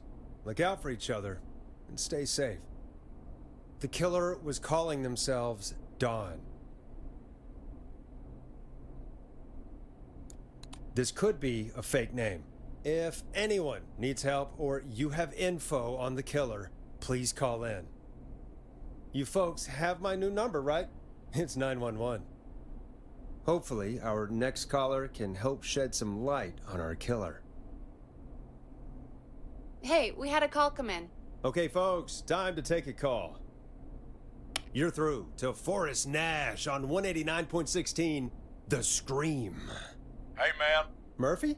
Damn straight. What's going on, Murphy? You in danger again? Nah, man. I've just been listening to the show here at home. And since you asked folks to call in if they could help out, well, I'm calling. I mean, I don't know if I'll have much to say, but I figure I wouldn't be a good role model to Fernando if I didn't try to help, you know? We really appreciate that. 100%. Thank you, Murphy. Oh, thanks. So, what do you want to know? Well, what can you tell us? I don't know, really. All right. Well, do you know anything about the death of George Barrow? Absolutely nothing. Okay. What about the killer herself? Herself? Man, I didn't get my ass kicked by a lady. The man I went toe-to-toe with was a man. You heard the last call, right, Murphy? Yep. So you know it's a woman, and you were trained by a VHS, Murphy. I know, but... Man, how could it have been a woman under that mask? Let's just move on. Do you know anything about the history of the Whistling Man? No, sir. Tonight's the first time I ever heard of him. What? I moved here 3 years ago, man. What do you want from me? Hey, man, no worries. Just thank you for trying. Right. Sorry I couldn't help you all more, man. Now, if you'd have asked me about gators... Forrest, we have a call coming in. Sorry, Murphy. I think that's all we've got time for right now. All right. I'll catch y'all with the gator talk later. Night. Well, folks, that was a bust. But perhaps our next caller has more they can tell us. Let's find out. This is Forrest Nash, and you're listening. Please help me. My name is Casey Moore. I'm at 25 Nancy Drive. My best friend's been stabbed. He's bleeding everywhere. I don't know what to do. Please help me. Is he still breathing? Yeah, but he's bleeding out fast. I really need help. Please. Take a breath. We'd been out at the reservoir. We were heading back to his place when we heard this whistling all of a sudden. He just started freaking out. He screamed at me, told me to hide. I'd never seen him like that, and I just panicked and ran and hid in a bush. Oh no. Forrest. Then what happened? He went up the road and talked to someone. I couldn't really hear or see anything. It sounded like he might have known the person, and they just stabbed him. Casey, was he talking to a woman? I don't know. They had a mask and wore all black. That's all I know. Please, we need help here. I'll get you help, but I need to know. Where did the masked person go? They left. They left him to bleed out. I waited until they were gone, then dragged him into the garage and called 911. Wait, why didn't she make sure he was dead? I don't know. I think I heard them say something like, "It's not so funny now, is it?" Before they left, but please, he needs to get to the hospital. I can't drive, so we need an ambulance. Forrest, the ambulance was destroyed in the explosion at the gas station. You should get all the info you can. What's your friend's name, Casey? It's Jason Parker. Can you tell us where Jason was stabbed? They stabbed him in the stomach, and then stabbed him again in his leg when he was on the ground, and it's... Oh, the knife is still there in his leg. We'll be right back. Peggy, patch us through to the hospital. On it. Phoning St. Gabriel's now. Switch to line 2. Hello, St. Gabriel's Hospital. How can I help you? Hi, this is Forrest Nash from 189.16. We have a stab victim at 25 Nancy Drive named Jason Parker. He's been stabbed in the stomach and the leg. He's bleeding heavily. Oh God, I'm sorry. But the ambulance is, well, you know. I know, but please, we need something, or he's going to die. Forrest, listen, you're going to have to get him here. We need to see him, and we can't get there ourselves right now. We don't have any way to drive him right now. And even if we did, he's bleeding out fast. All right, listen. We need to buy him time to get here. That means stopping the blood first, and then finding someone to stabilize him. To stabilize him, you really need someone with first aid training. Do either of you have any? No. Me neither. Damn it. I'm really sorry about this, but I have other patients who can't wait. All I can do is talk you through the procedure as quick as I can, and then leave the rest to you. You think you can handle that? Hit me. I'm sure we can handle it. Okay, from the top. If he's bleeding out, then you need to get him comfortable and try to stem the bleeding. Lay him down. Apply continuous pressure directly to the affected areas. When the bleeding slows, get a clean cloth of some kind and hold it over the wounds. Get them comfortable. Apply pressure. Clean cloths when slowed. Got it, I think. You said he was stabbed, right? If the object he was stabbed with is still in him, don't take it out. It's stopping the worst of the bleeding right now. If anything, you should secure it so it stays where it is. I wouldn't have thought of that. It makes sense, though. God, that was a lot of info. But I think we can handle this.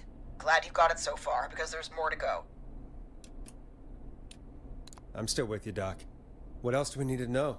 If he's lost a lot of blood, he may enter shock. If he does, act fast. If you applied a cloth and it's bleeding through, don't remove it. Just apply another on top of it. If it's safe, elevate his legs to get blood circulating to his vital organs. Try to keep him warm. Get him to rest and reassure him. We need the patient to stay calm. All right, don't replace bandages. Elevate his legs. Keep him warm and calm. This is a lot. I'm really sorry. That's as much as I can give you right now. Try to stop the bleeding, find someone to get him stabilized, and get him here as quick as you can. Good luck. All right, Forrest. Casey's still on line 1. Hello? Hello? Forrest, are you there? Casey, I have bad news. We're on our own for now. Oh, no. No. Jason! Why the hell didn't I do anything? No, Casey, you did the right thing. We got advice from somebody at St. Gabriel's. We're gonna talk you through this. Oh, thank God! I've been putting pressure on his stomach wound since you left. But he's still bleeding. I don't know what to do. That's good, Casey. The nurse said to do that. What about the knife in his leg? It's gotta be hell. Should I pull it out? No, don't touch the knife. The bleeding will get worse if you pull it out. Are you sure? I'm sorry. I'm gonna stop making suggestions. No, don't worry, Casey. We're a team here. We're all going to get Jason through this. Casey, is his leg wound bleeding right now? I hate looking at that knife. Yeah. It's bleeding. His stomach is worse, though.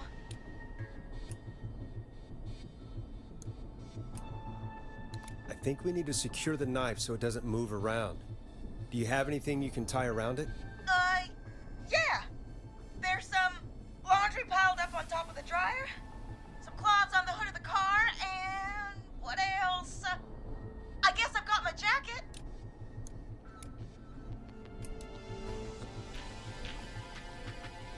Sorry about this, Casey. I think it's best we use your jacket. It's probably less likely to bleed through. It's just a jacket. Give me a second. Here we go. I'm sorry, Jason. It's secure. I'm putting pressure on his stomach again. I'm starting to think we might make it. Forrest, can I have a word? Now isn't the best time, Peggy. Can it wait? Forrest, it's kind of important. All right, give me a second. Casey, I'm gonna have a quick word with Peggy. Keep putting that pressure on and let us know when the bleeding is under control. You're doing great. But what if something happens? We'll still be here. Just shout if you need anything, and we'll be there. I promise. Okay. I'll wait. Jason, please be okay.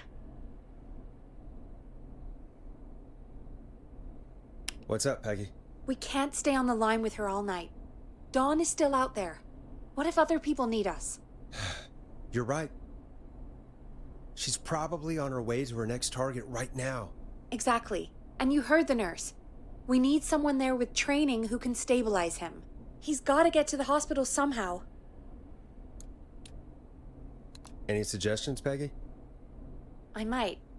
A little before you started working here, KFAM did a mandatory first aid training course. Me and Karen missed it because we were away on a producer getaway. You skipped it, didn't you? Never mind. So, how does KFAM's first aid course help us? Casey said they're at 25 Nancy Drive, right? Yeah? Why? They put up a bunch of cheap houses around there about 10 years ago. So a bunch of people here at the station live around there. Do you think any of them could help Casey and Jason? Probably, but I don't know who lives there. And since I missed the training day, I don't know who knows first aid. Could you call them and ask? I don't know everybody's numbers. I've only ever called Karen. Everybody's personnel info is probably in Reggie's office. Got it. I'll look through their files in Reggie's office. It's a life or death situation. I'm sure they won't mind. Right. But there are a couple of problems with that. It's sensitive information, so Reggie probably locked it in his safe. Great. Great. Do you have any idea what the combo for the safe could be? Not a clue. Reggie's a serial note-taker, though. Maybe something in his office will give it away. Right. There is something else. I'm not gonna like this, am I? Have you ever heard, "The future is floppy"? Peggy, what the hell are you talking about? I'm talking about floppy disks. Floppy disks are like these futuristic things that have information on them. You put them in a computer and they do something. Peggy, I know what a floppy disk is. Anyway, Reggie decided that the future is floppy and started phasing out our physical records and replacing them with these floppy disks. I imagine it's the same for our personnel files. That's good to know. Since we haven't heard anything from Casey, I'm guessing Jason's okay for now. I'll check out Reggie's office and see what I can find. You'll need a key for that. I'll just slide it under my door now. Thanks, Peggy. I'll just have to look around.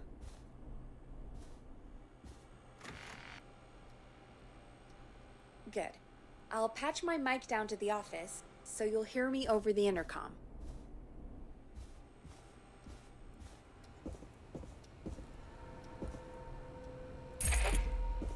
That's not opening.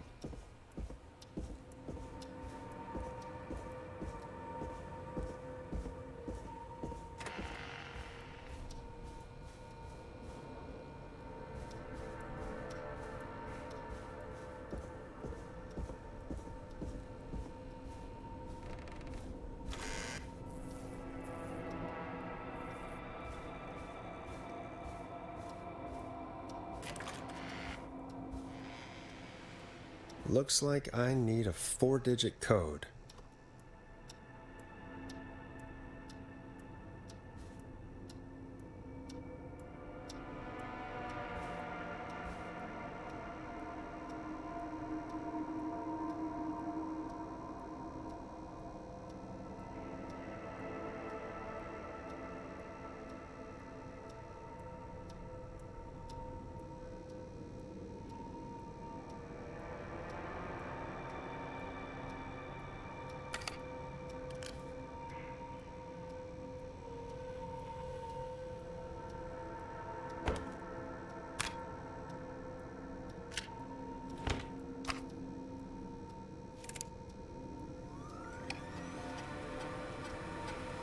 Could this be it?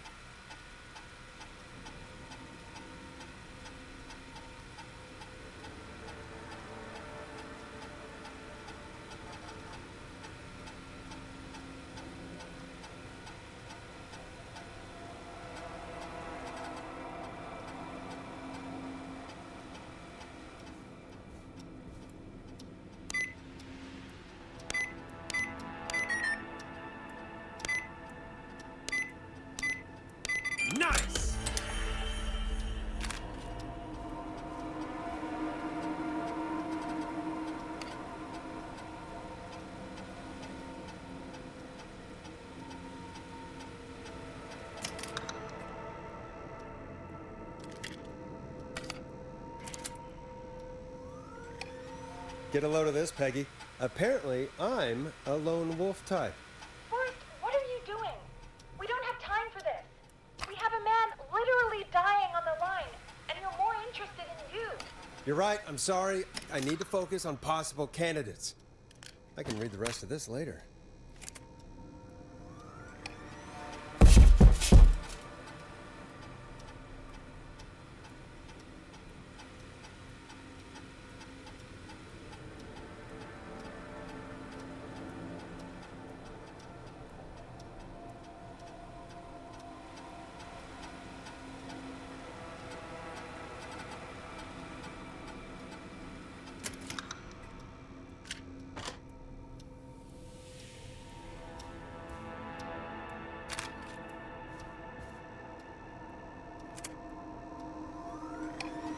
Hey, Peggy.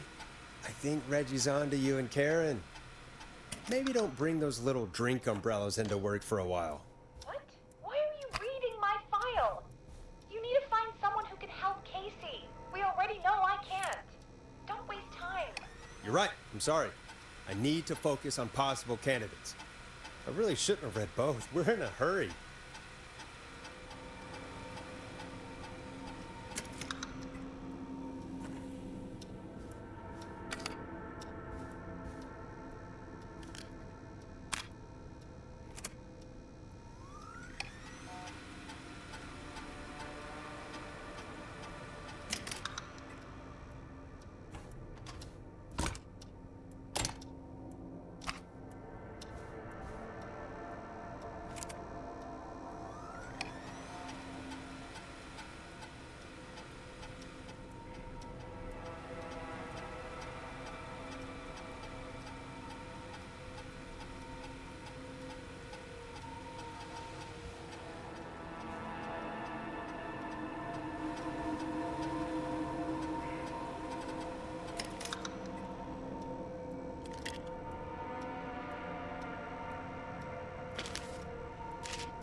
Hey, Peggy, you there?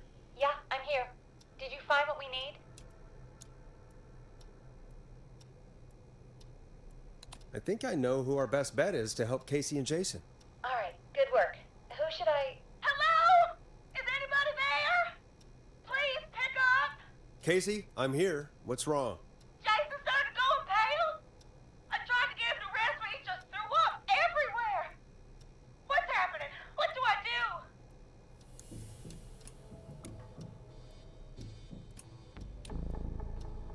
God, it sounds like he's going into shock. Casey, just stay calm. It's going to be okay. But the bleeding seemed to slow down. Did I mess up? Jason, I'm sorry. Casey, calm down. You've done everything right. I need you to listen to me, okay? For Jason. What did the nurse say to do about shock? Casey, I need you to elevate Jason's legs. We need to get the blood flowing to his vital organs. Got it. Jason, stay with me. I'm just gonna move you. This might hurt. Okay. I propped his legs up on some boxes. I'm looking at my notes. We need to get Jason as warm and comfortable as possible. Do you have anything you could use nearby, Casey? Yeah. I still have some laundry next to me. I'll wrap him in some blankets. Just give me a second. Sorry. Jason's bleeding through his bandages. Should I get him new ones? Or... Oh, God. Don't remove the bandage. Apply another one on top of it. Do you still have something you can use? I'm using the laundry to keep him warm. So... I'll use the cleaning rags on the car. They don't look dirty. I'll fix his bandage and get him warm. Hold on, please.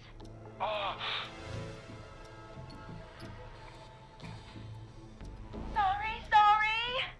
I'm done. You're gonna be okay, Jason.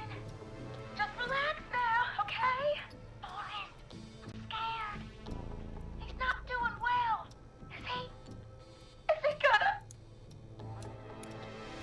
Jason is going to be fine. Just make sure he knows he's going to be okay, okay? Okay. But please, I can't give him what he needs. Please send help. I can't lose him. All right, Forrest, we need to hurry. Jason doesn't sound like he's doing too well. You said you knew who to call earlier? Who was it?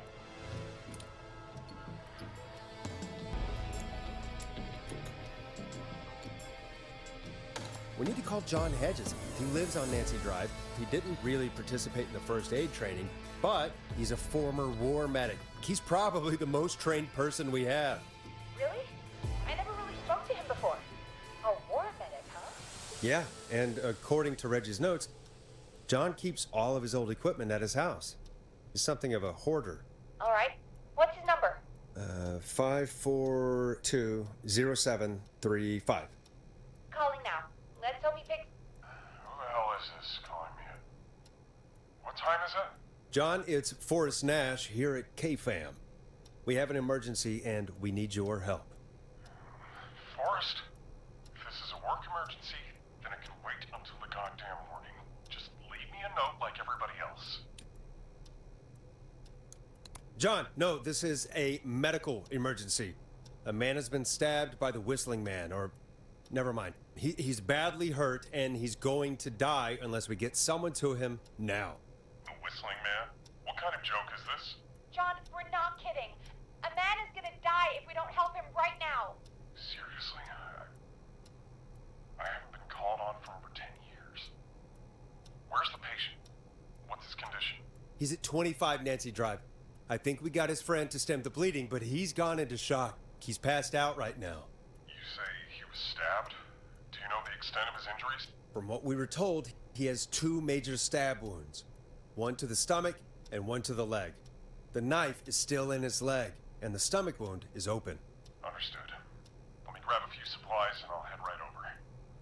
Damned if he dies on my watch. Thank you, John. We'll let him know you're on your way. Good luck. Hello, Casey. Are you there? How are we doing? Bad. Jason seemed really weak and then just started thrashing. What about now? Is he still thrashing? He's passed out. Please tell me you found someone to help. Casey, help is on the way. My colleague will be there soon. You hear that, Jason? Someone is coming. You're gonna be just fine. Just hold on for me, okay? Just hold on. Come on. Hello, Casey. This is John Hedges. I'm here about Jason. Please let me in. I'm guessing that's Jason there. Casey, I'm gonna need your help. Forrest, Peggy, don't you two worry. We've got this from here. Okay. Forrest, we'll call you back later. I have to go now. Good luck, everyone. God, I hope he's gonna be all right. And with that, the show moves on. We're sending our best wishes to Jason. Well, after all that excitement, I think we could use some music. Come back upstairs when you're ready.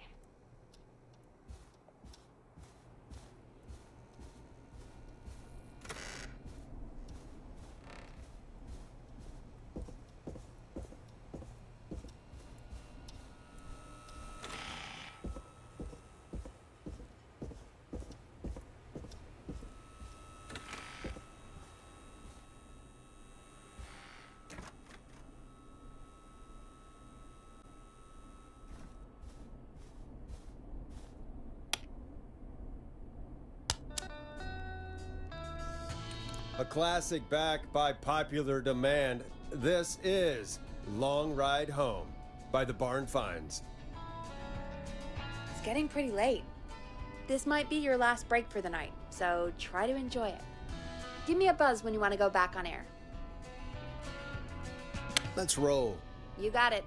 We've got another call coming through, too. When you're ready, shut the music off. Oh, we have another call coming in, but hang on. What's up, Peggy?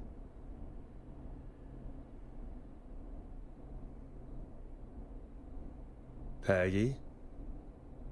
You're gonna want to take this call off the air. Who is it? Just do it. All right, folks, it's time for another track. Here's one to help you sit back and relax. We'll be right back after this.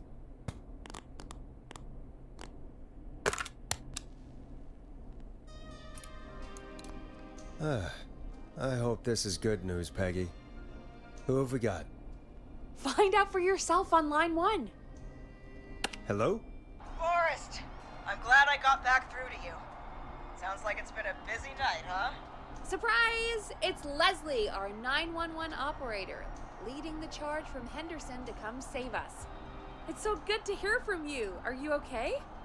We're doing okay. Sarah and I are both happy to be headed back home. We're happy to have you too. Wait, Sarah? Oh, yeah, I mean Deputy Martinez. Anyway, we got back into radio range a little while ago. We've been listening in, but haven't been able to get through until now. Ever since you found Sheriff Matthews, it's only gotten worse. It's been a long night. Well, it shouldn't be too much longer now. I'm glad I got through to you. I wanted to let you all know what's going on. I made it to Henderson. Turns out somebody had cut the phone lines, and they had no idea what was happening. After I told them, well, their sheriff sent a goddamn squad back with me to stop this. That's great news! That's crazy about the phone lines, though. Do you think the Whistling Man cut them? I'm guessing so. I don't know how the Whistling Man did it. But that doesn't matter right now. Listen, we're coming in hot, but we need your help. I know Gallows Creek isn't a big town, but if we don't know where the Whistling Man is, we can't get him. Her. That's where you come in. You can count on us. What do you need? It might be a long shot, but here goes. The Whistling Man already called up a few times. I bet she calls again. We're still a little ways out of town, so if she calls, stall her. Buy as much time as you can for us to get in. And while you're talking to her, try to figure out where she is. We'll be listening in, so once her location is known, we'll head straight there and end this nightmare. I'll do my best. I know you will. Heck, I can see the headlines now. Forrest Nash's interview of a lifetime. Anyway, I'll radio the other cars and tell them the plan is a go. Hopefully the next time I see you, it'll be with our killer behind bars. Take care now. We'll see you soon, Leslie. Oh, thank God. It sounds like this is almost over. We're nearly through this. I hope you're right. The sooner this is over, the better. I am right. Trust me. Anyway, we should get you back on air. Taking callers is the only way to see this through. Okay, Forrest, shut the music off. Bringing you back live now. Welcome back to The Scream with me, Forrest Nash. The line is lit up, but before I get to our next caller, I just want to say things are looking up. It's almost over. But for now, let's bring in our next caller. Evening, caller. This is Forrest Nash. Hello, Forrest. This is John Hedges. I'm here with Casey. I wanted to give you an update on Jason. John! Is he gonna be okay? He's a fighter. He'll be fine. We've got him stabilized and resting in a bed. We're preparing to move him to the hospital. Thank you so much. If you hadn't been there, then... God, I don't even want to think about what would have happened. Of course, Casey. We're just happy he's okay. John, Casey, you two did all the work. Tell Jason to get well soon from us, whenever he's up for it. Well, why don't you tell him yourself? Is this Forrest? Jason! We meet at last. It's good to hear you, Jason. How are you? Oh, well, you know. I've got a hole in my stomach, and there's a knife in my leg, but John gave me something to take the edge off. So, I might feel even better than either of you.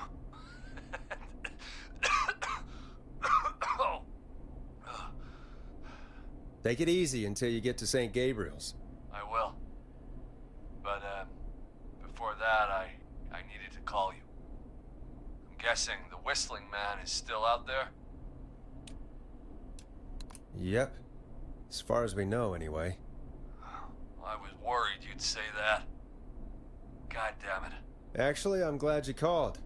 I wanted to talk to you about what happened earlier. Go for it. Casey said when you were attacked, your assailant said something like, "It's not so funny now." Do you know what they meant? I do. And I've heard that voice every day in my head for almost 20 years. Every day? Does the killer live in Gallows Creek? No. Not exactly. Hey, guys, I'm really sorry, but there's a call on the other line. I just need to make sure we don't have another situation brewing. You fill Jason in on what happened. I'll be right back. Forrest, have you ever heard of somebody called George Barrow? The boy who drowned? Sounds like everything's finally coming out now. It's been tough to hold it all in. Sounds like you've been holding back about something awful, Jason. I'm part of the reason my best friend is dead, Forrest. And the few who knew about it said if I ever said anything, I'd find myself in jail. For a long time. It was hell. And then the town just moved on. Like he'd never existed. What happened that night? I went along with the stupid prank, that's what. Whistling night.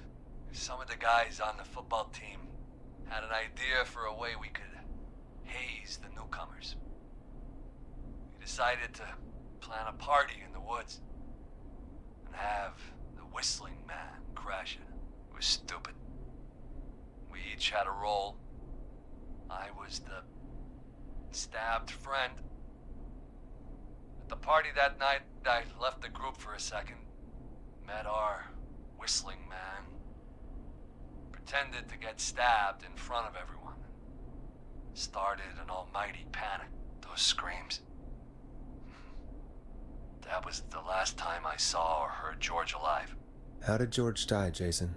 I don't know. I was playing dead. But when I heard her scream... Her? Yeah. George's girl. Do you remember who she was? Yeah. He called her Bean. I heard her again tonight, Forrest. Her name was... What? What happened? Are we still on air? No, we're not. Seems like the power is completely gone. How do we get it back on? I don't, we can use the emergency generator down in the basement. Ricky picked it up a while ago in case we ever needed to do an emergency broadcast. An emergency broadcast? Emergency? You know, nuclear war, alien attack, broadcasting a serial killer's location to the cops so we can end this nightmare. Fair point. It's in the storage area in the far back corner, up on the wall. You might have spotted it earlier when you were digging around for all those tapes. It'll have a big red button. Just press that. I'll see you when you're back.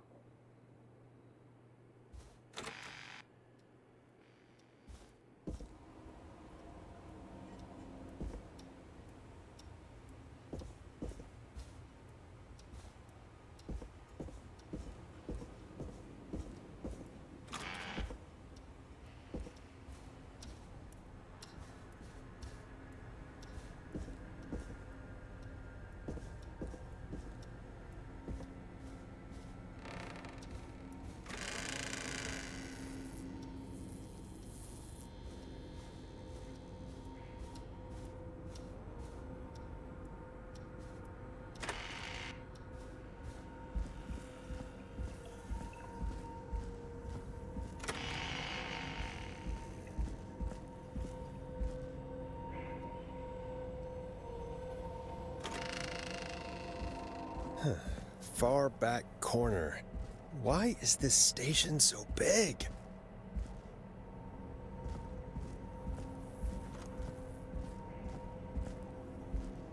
That must be it. Boom! We've got power.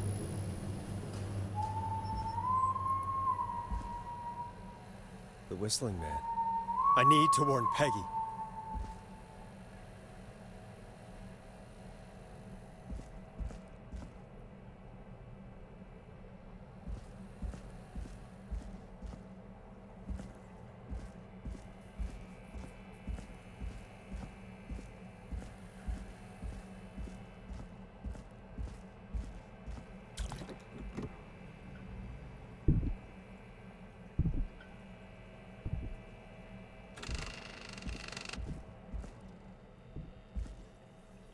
Peggy, are you there? Are you... Peggy! I need to get back upstairs.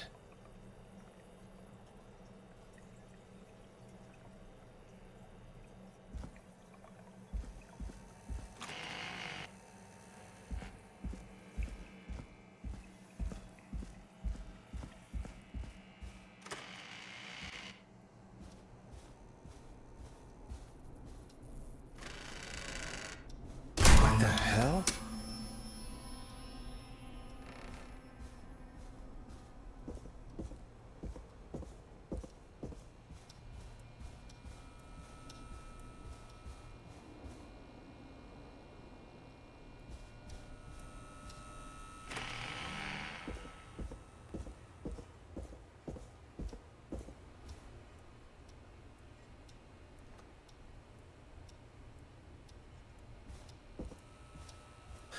Oh no. Peggy! Where'd you go?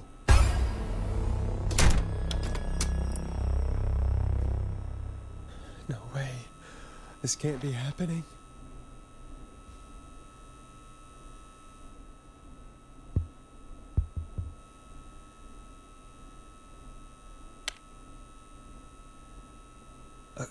A call.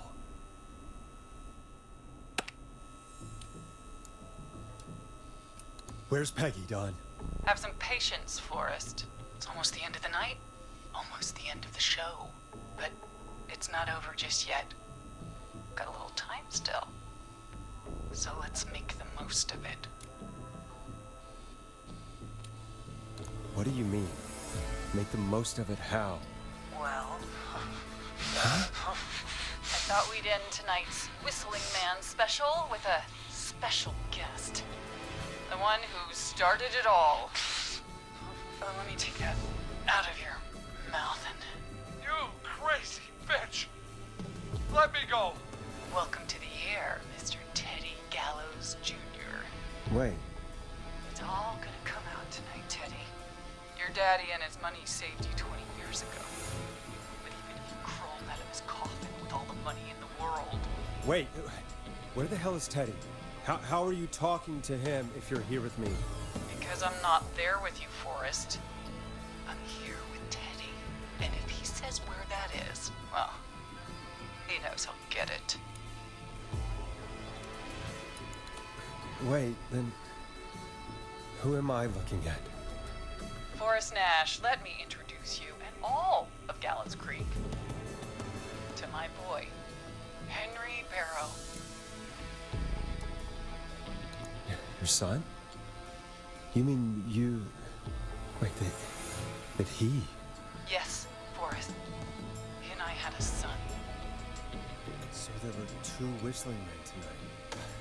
Of course! That explains how you were always able to get around town so quickly. And that's how you escaped the secret archives in the newspaper office. Don't think I've forgotten about that, Forrest. Locking my sweet boy away like an animal. And Murphy, he was right, wasn't he? He did fight a man. He did. I taught my boy to never run away from a fight. Hang on. Did you say Barrow? Then are you... Let me just get this mask off. Damn uncomfortable thing. No wonder Mooney went crazy wearing this. There we go. Marie Campbell? George's old girl. Oh, well, it sure has been years since I last saw it. Oh, God damn it. I'd be quiet if I were you, Teddy. But I'd listen to Forrest. Everyone's gonna know now what Teddy did. He killed George that night. This night. 20 years ago. Listen to me. You... You're gonna talk when I talk to you. And not a moment before. Meanwhile, Forrest, I'm gonna give you the chance to talk. You're gonna help me reveal what really happened to George all those years ago. Okay, Marie. I'll do it. Good. Then let's talk about the night George was murdered. Murdered? Oh, Listen, I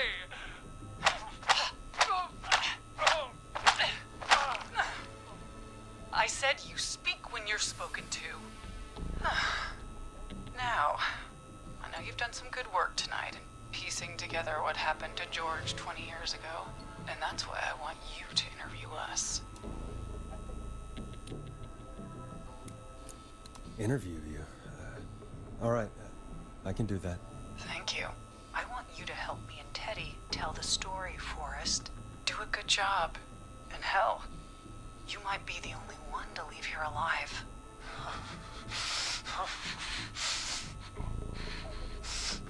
I need to drag this out. If I can buy Leslie time to get back to Gallows Creek, and if I can find out where Marie is, then this can end. Teddy, we'll start with you. Just, talk me through what happened that night. How did it start? how would I know? It was 20 years ago. Do you want to die, Teddy? Because if you don't start talking... Oh. What the hell? God damn it. Okay. Our first team party was coming up. And when I saw the date it was scheduled for, I had an idea for a way we could prank the new guys.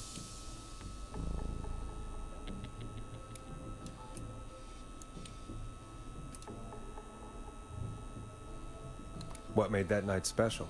That was the night Mooney went missing. We couldn't pass it up. I was just surprised no one had ever thought to do it before. Wait. You mean this was the first whistling night? Keep talking, Teddy. We went up near Whistling Point.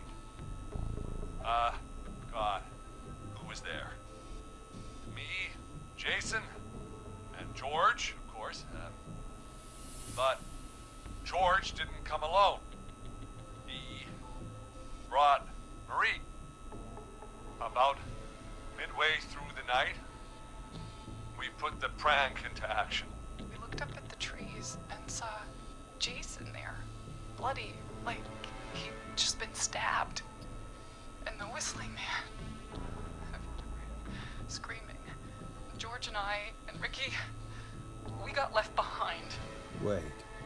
Ricky was there? Roller Ricky? He was. And he was in on the whole thing.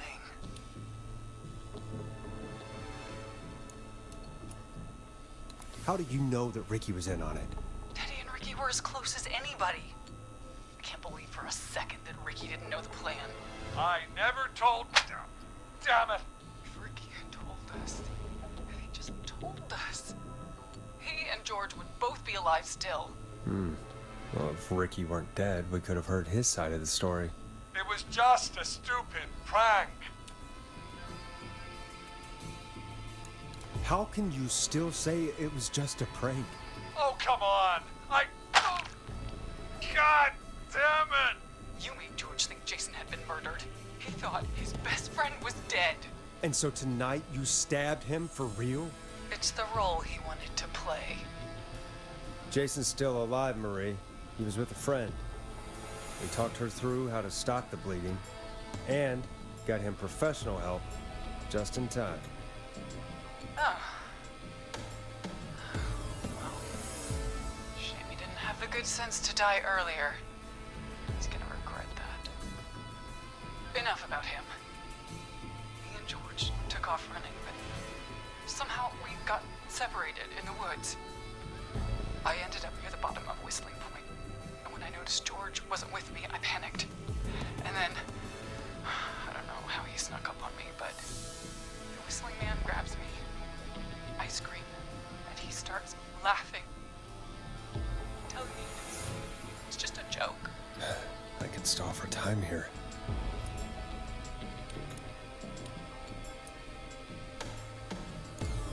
How did you feel in that moment?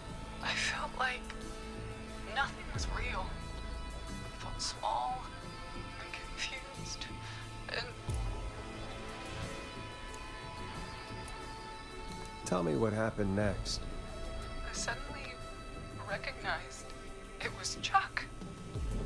Chuck Brody was the whistling man. Laughing away.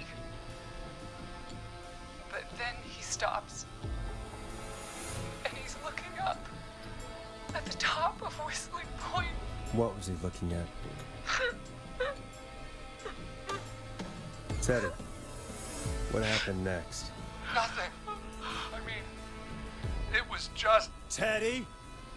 George fell off Whistling Point.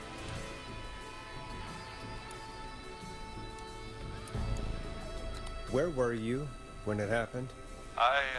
You pushed him. You were up there. You were dressed as the Whistling Man too, and... I didn't push him, goddammit! I just chased him up there, and he kept backing up.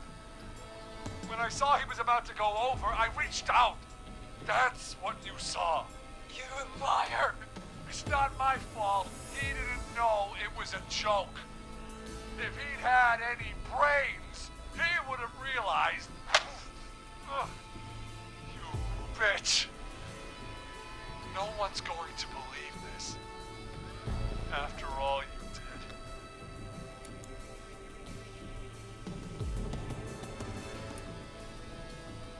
Even if you didn't push him, you still chased him to his death. I can't be blamed for someone not getting a joke. Ugh. I think Marie would disagree. But if you really felt that way, why the cover-up? My future was at stake, Nash. You know what it's like. People like us are bred for bigger things. I'm going to be the mayor of this town, Forrest. And then governor. And then, who knows? What happened that night was tragic. It should never have happened. But it was a mistake. It was just a stupid joke gone wrong. So my father sent Clive out to clean it up. Why should a blip ruin my future? George was a blip?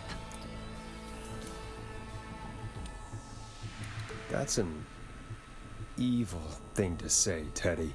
That's the way it is. My father agreed with me. You never found his body, Marie? I looked all night. Jogger found him the next morning, washed up on the river. Instead of telling the truth, she lied. She said she found him in the reservoir. Our jazz runner, Sandra Sharp. Guess we'll never learn why she lied now. Everyone was in on it, Forrest. Even the coroner wrote a fake report. Said George was drinking. That he just got himself into trouble. And... I saw. I'm sorry. If Dr. Sullivan had survived, then maybe... There's no excuse for what she did, Forrest. I did my part. I tried everything I could think of. I even went to the newspaper, but no. That coward killed the story. We'll take care of Maurice Russell later.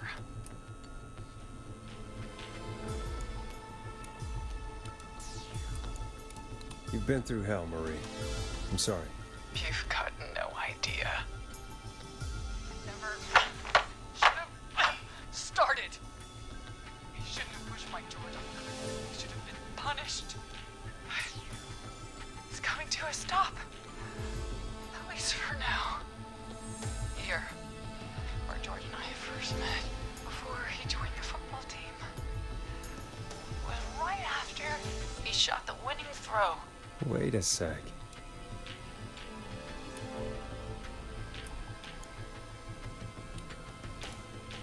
You're at the football field. Jesus Christ! Forrest, you idiot! We're in the gym at Gallows Creek High! I told you not to do that. Wait! He's dead too now, isn't he? He is. Anyway, I think that about wraps up the interview with Teddy. So... Marie? Where? Oh my god. Peggy! Teddy. Peggy. It's been so long since I've seen your face. I worried you wouldn't come. And here I was, thinking you'd forgot me.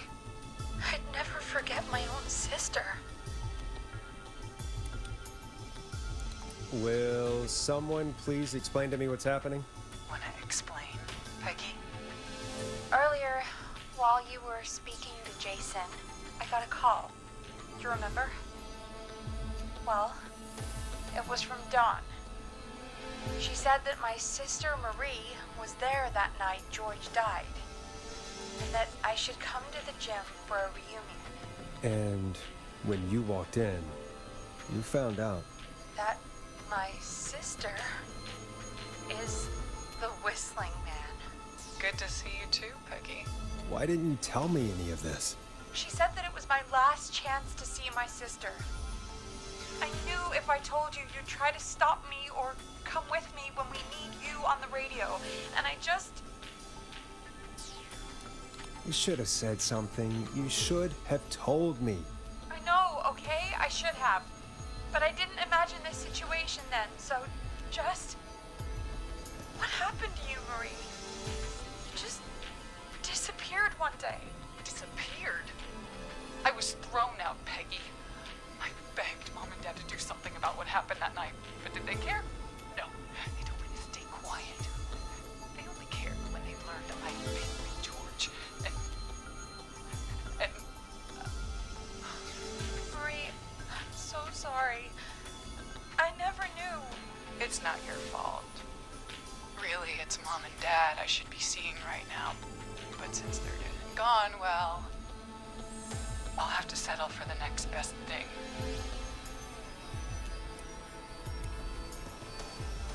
Don't. Marie, listen to me. You don't have to do this.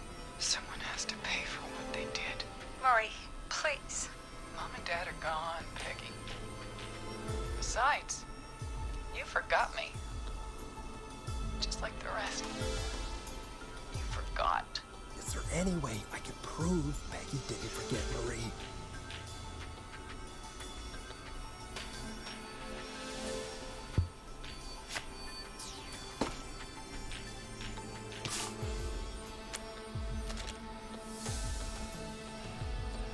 Marie, Peggy never forgot about you.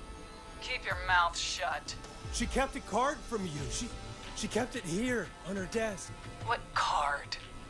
The card you made me for my 8th birthday. What does it say then? Happy birthday, Peg. Now you're great and 8. Love, M. I never forgot you. Well, no one's gonna forget now. Peggy, no!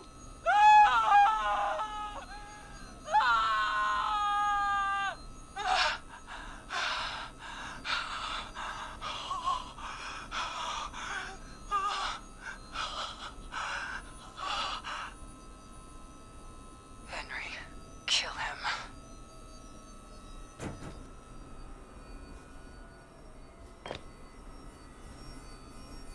Henry, you don't have to do this. There's still time to make the right decision. Henderson police! Freeze! No! Henry! Get out of there! Henderson police! Freeze! Forrest. Leslie, how's Peggy? She. Oh my god. Peggy, where's Marie? Gone. Bolted right as we got here. The police are right on her heels. Won't be long now. It's over, Forrest.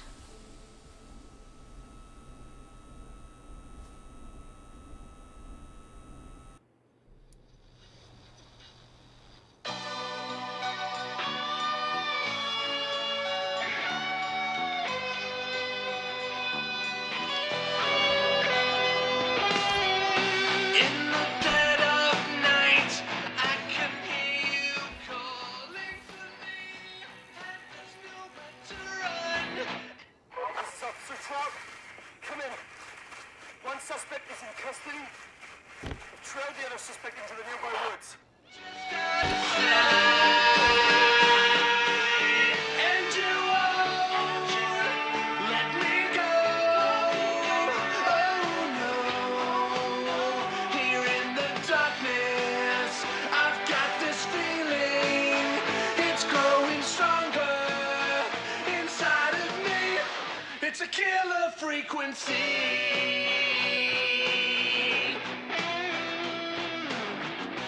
I can feel my heartbeat and it's bursting out of my chest. But the radio's on and it's playing the song we love best. I can put up a fight, but you're just out of sight. And you won't let me go. Oh no. Here in the darkness, I've got this feeling. It's growing stronger inside of me. It's a killer frequency. Oh, it's a killer frequency.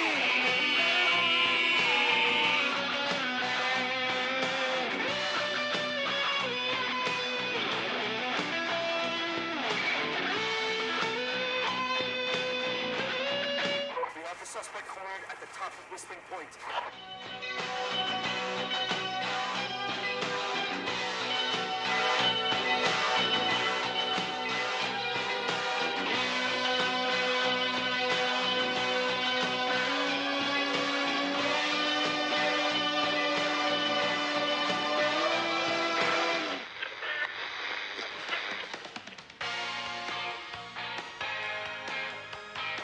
Stop!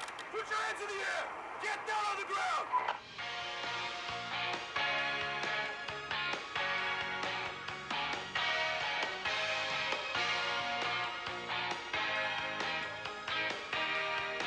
Don't move! Nobody else has to get hurt!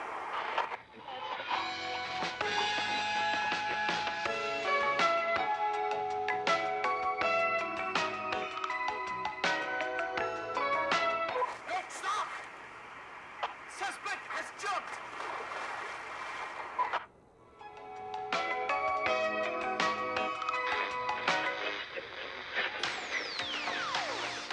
Officer Luco, do you have a visual? Negative. No sign of the suspect anywhere.